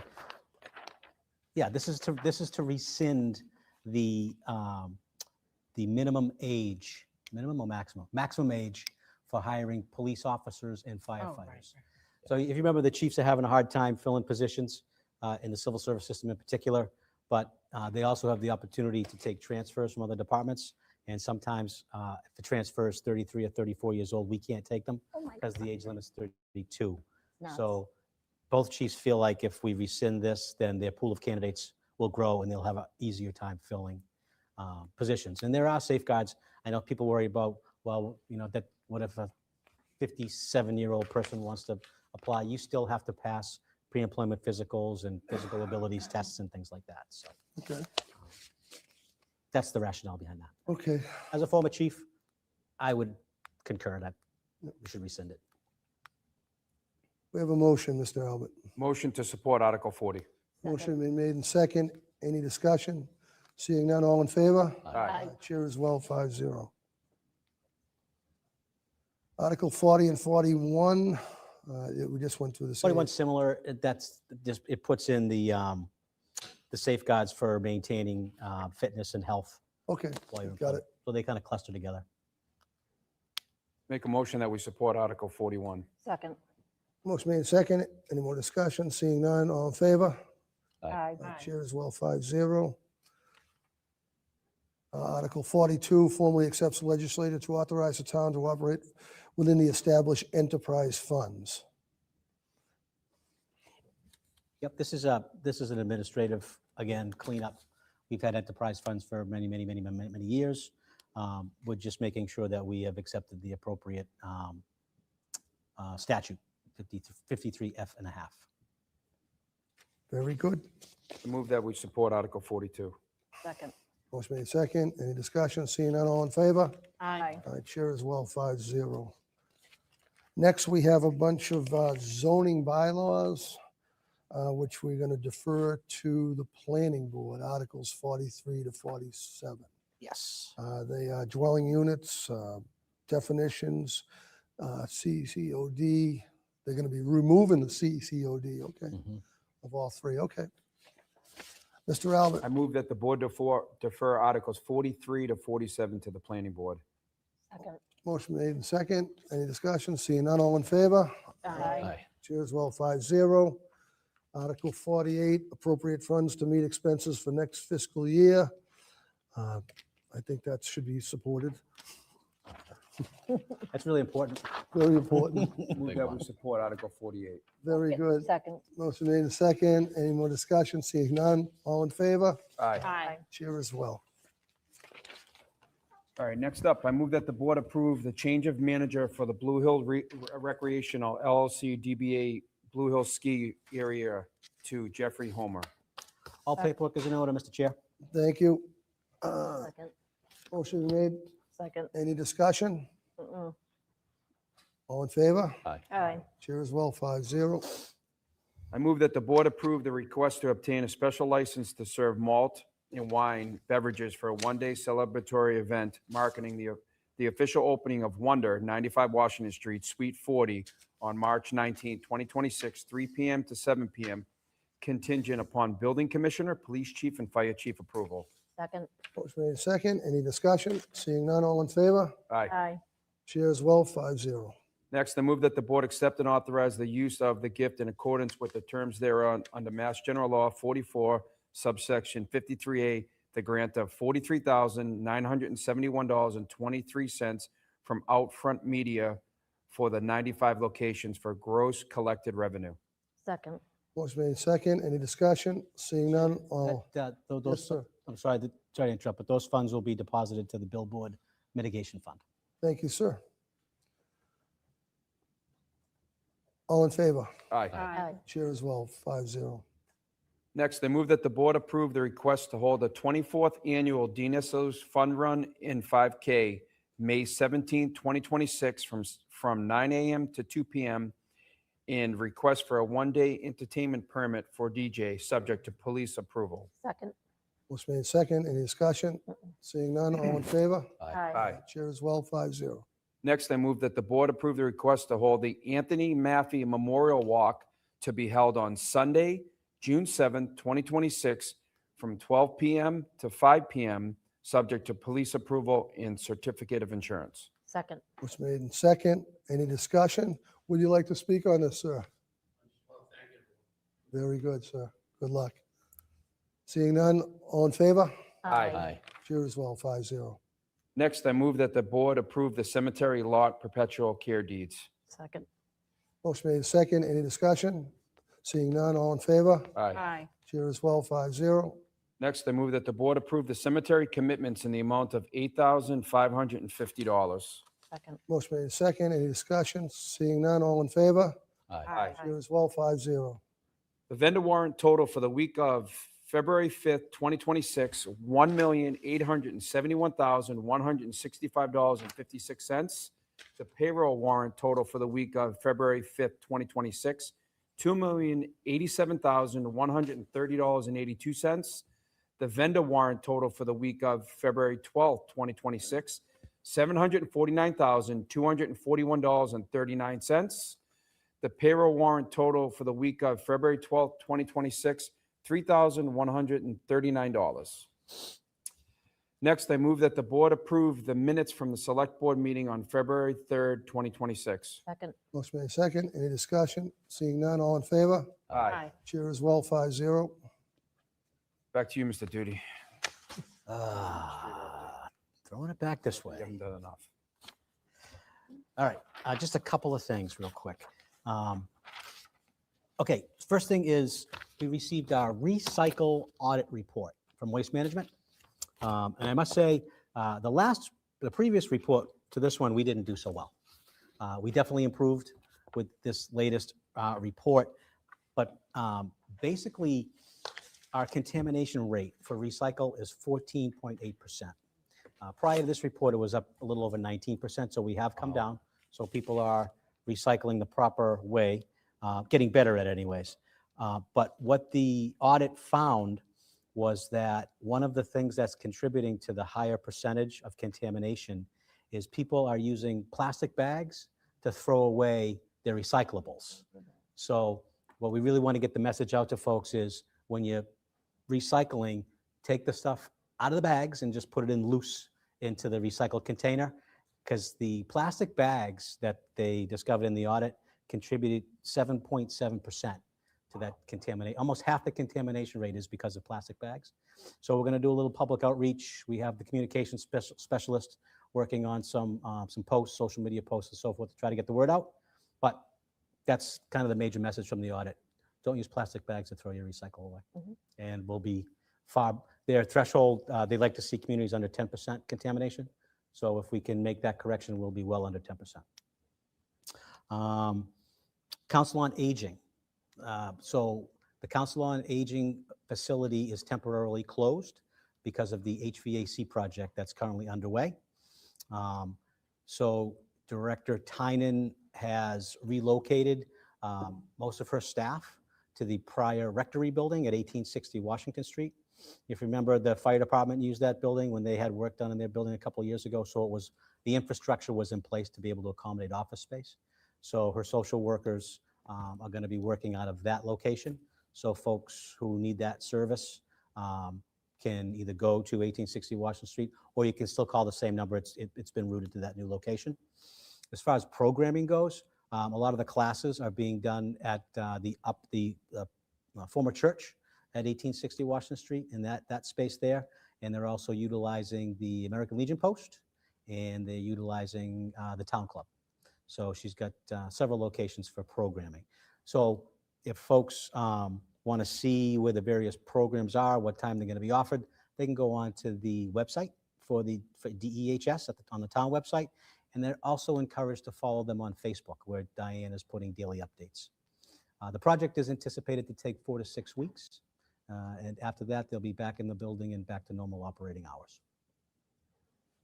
And then finally, fire chief update. So we received 12 resumes for the position of fire chief. There are 4 internal candidates.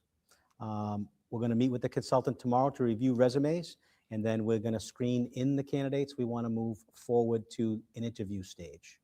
And much like we did with the police chief, we'll interview candidates and then move 5 or 6 forward to the assessment center.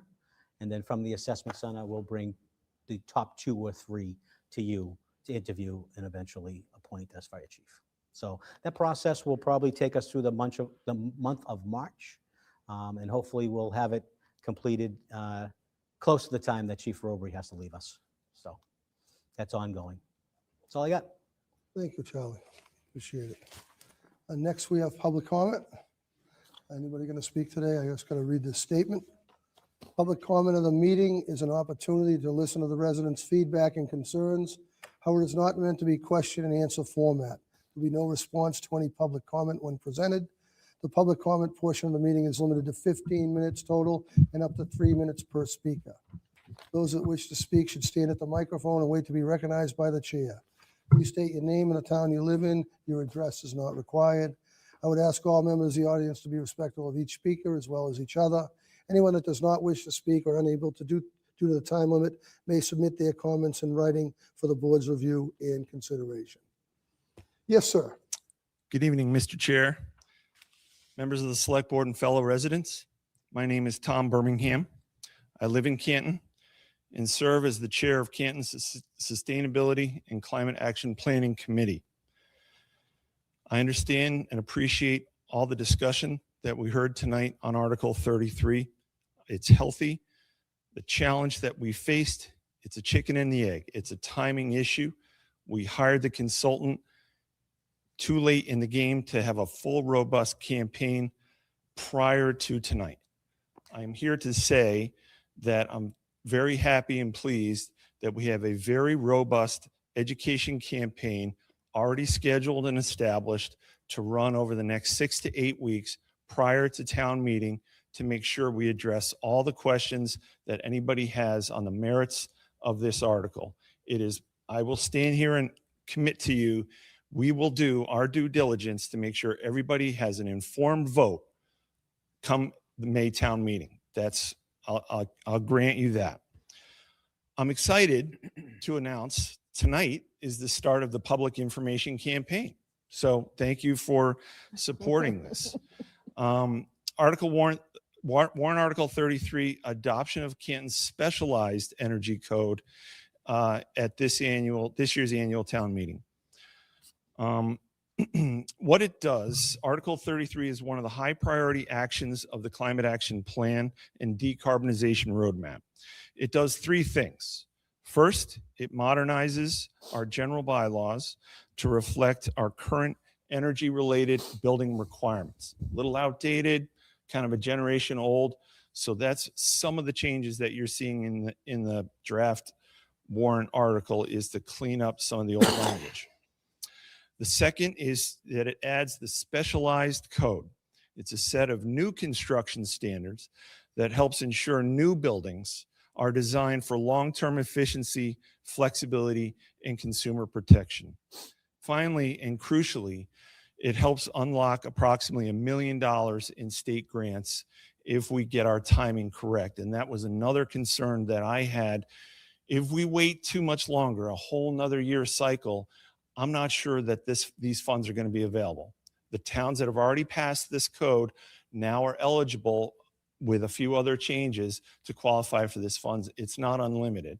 So that's another pressure point that we're trying to bring this to fruition as quickly as we can. So just a couple more quick points. Some builders are understandably wary of added requirements, particularly when construction costs are already high. I get that. We all get that. The skepticism deserves respect. To that point, municipalities adopting the specialized code have seen an increase, not a decrease in housing production. It's not slowing down production. As was previously mentioned, the Galvin Middle School is being built to these code standards. Doing so not only unlocked approximately $6 million in state incentives, but it's projected to reduce annual operating costs by roughly $180,000 a year, with a payback period of 3 to 4 years. So investment, energy savings, it's good after 3 or 4 years. It pays for itself. That's fiscal prudence at its best.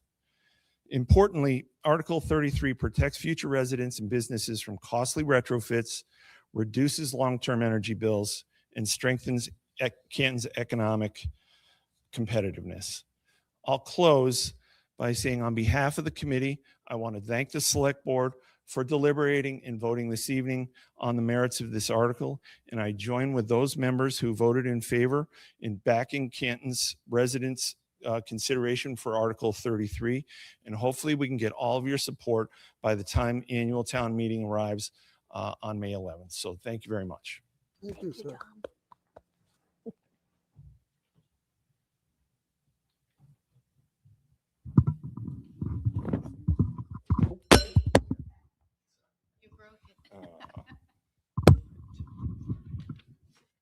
Thank you. Okay. Brenda Sweeney, Canton, my opinion. This is a great day for the town of Canton. We've come to this point because the voices that matter spoke volumes. They weren't always forward-facing, they weren't always present in this room, but they spoke loud and clear all the same. Business as usual is closed in our police department. We're embarking on a new journey with a new leader. Our decent officers suffered in that toxic culture. Our citizens suffered. Our businesses suffered. Our children suffered. The whole town was under this dark cloud that wouldn't let up. The world watched our suffering day after day, week after week, month after month. Now the world will get to see us recover. The world will get to see it done the right way. Leadership by example. Changes that matter. The world will get to see a new legacy built on the very principles that exemplify honor and fidelity to that oath to protect and serve. This day didn't come in an instant. It took time. It took patience. It took resolution by the citizens to keep fighting, to keep showing up when it mattered. We want to start this new chapter by thanking Chief Daniels for coming to town, for putting his educational ambitions on hold to take this journey with us. We've proven we're patient. We've proven we want change. We've proven we're willing to be present when and where it matters. Based on some of the reactions on town, we're fully aware our fight isn't over yet. But one thing all you naysayers can take to the bank, we have the patience to endure, and we will get this done. We know we're moving in the right direction, and we're here to support our new chief in every way possible. This breath of fresh air is intoxicating, vibrant with hope, and we welcome every single breath of that hope for change, hope for the future of Canton. It is a great day indeed. We'll be back here for Chief Daniels, for our officers, for our town, and for our future whenever and wherever we need to be. Thank you. Good evening, Greg Murphy, Canton resident, also a member of the Sustainability Climate Action Planning Committee. And I too am rising in support of Article 33.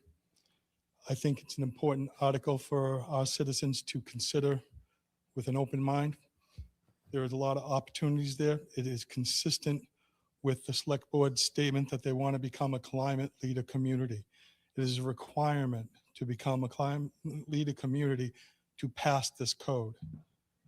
I can appreciate the desire for more information, and the committee has a plan for providing that between now and town meeting. So is anyone who is not aware of what this code is, what it does, the opportunities it unlocks, I urge you to seek out that information from us, or we will be reaching out to you to provide it. I also want to say that it has been a challenge for the town to fund certain projects, but by achieving the climate leader status, climate leader community status, we unlock grant opportunities that pay for itself in the potential additional costs that are being touted regarding this code. Thank you.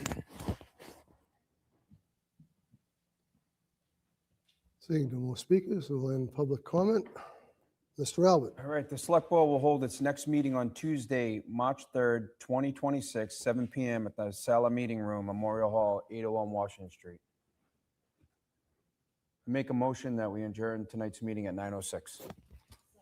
Motion made second. Any discussion? Seeing none, all in favor? Aye. Aye. Chair as well, 5-0. I want to stay here all night. Good night, everybody. See you on the- Stay here all night.